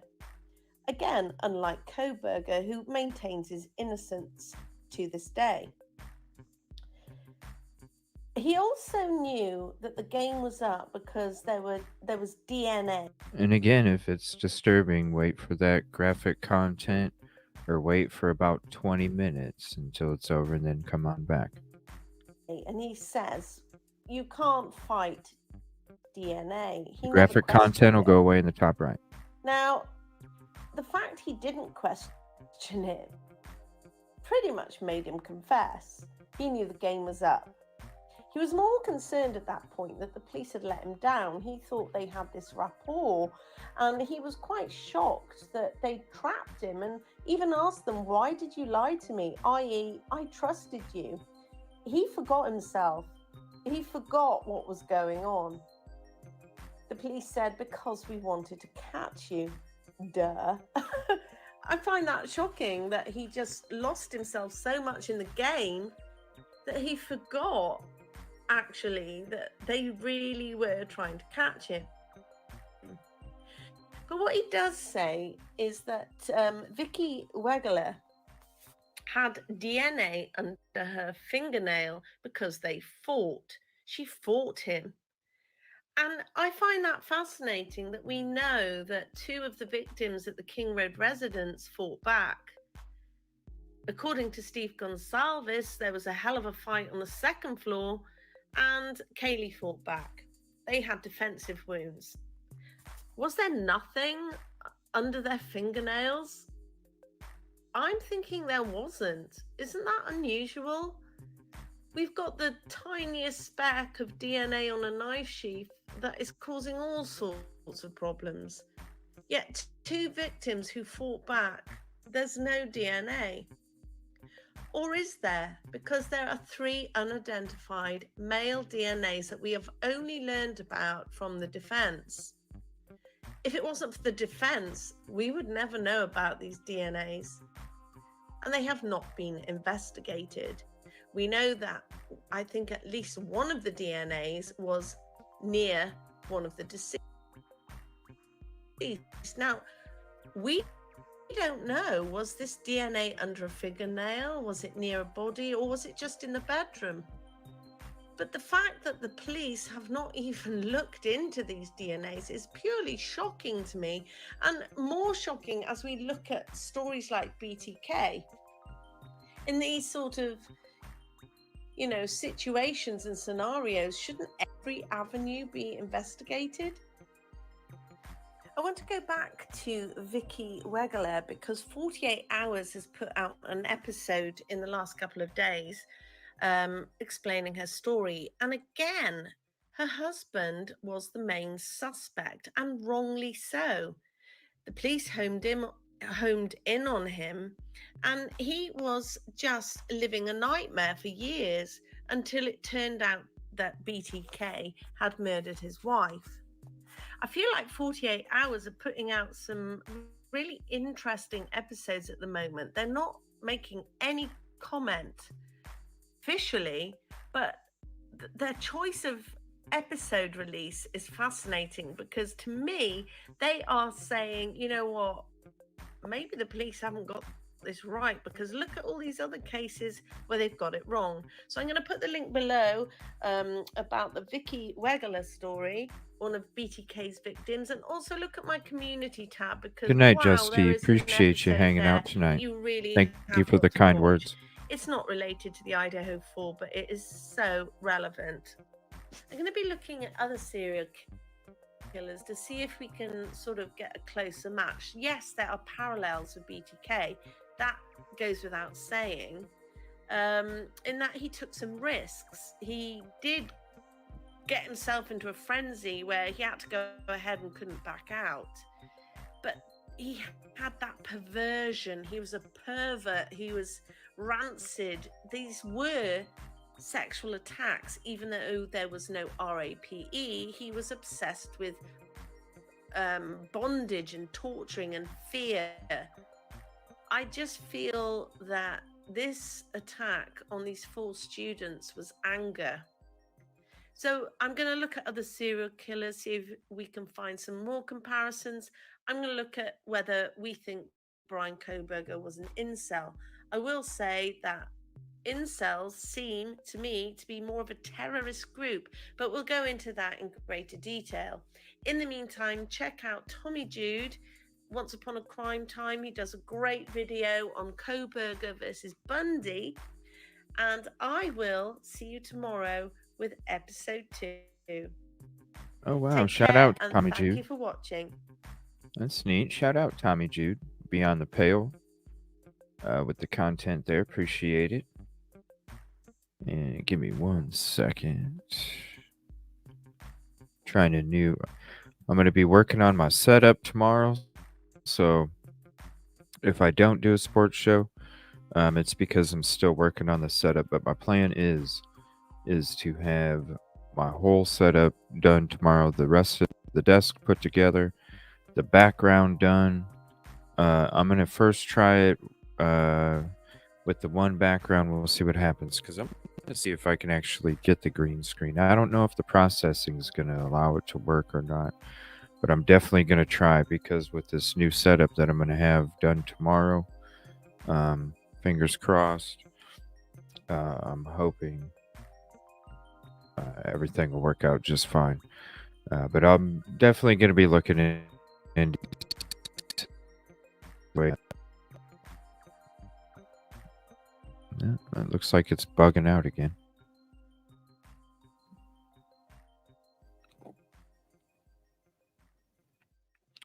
So I'm definitely going to be looking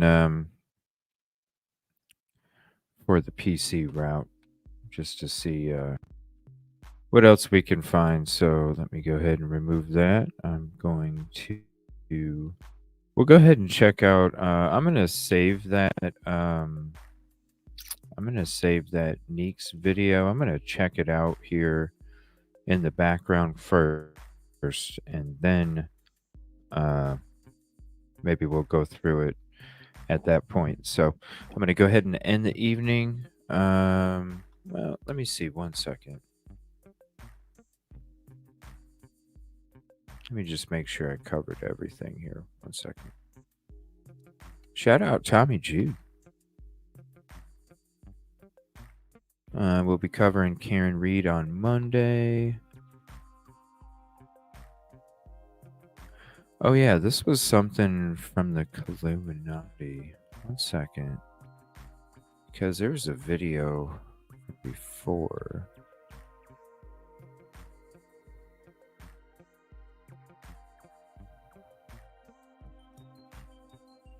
One second.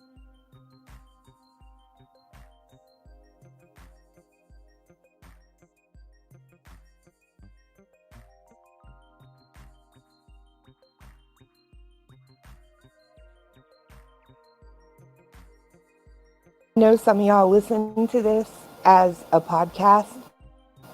So if you want, you can just go ahead and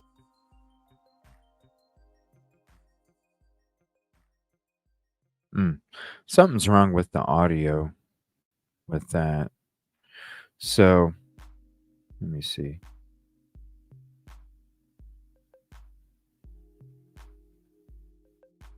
Yeah. We'll go ahead and end the evening on that. So we'll be back tomorrow. Game show tomorrow. Thank you all for your company.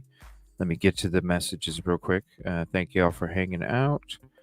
Man, I wish I had some. Thank you so much, P Fox. Yeah, I'm definitely. We'll check out that video in the background, and then we'll see what's up. Thank you for that, man. I'm hungry for cake too. It sucks I don't have any, but good night, everybody. Thank you so much. Appreciate your company and your conversation, and we'll see you tomorrow. Game night, maybe sports. Hit up the lounge if you want to check out some sports. Good night, everybody. Thank you so much for your company.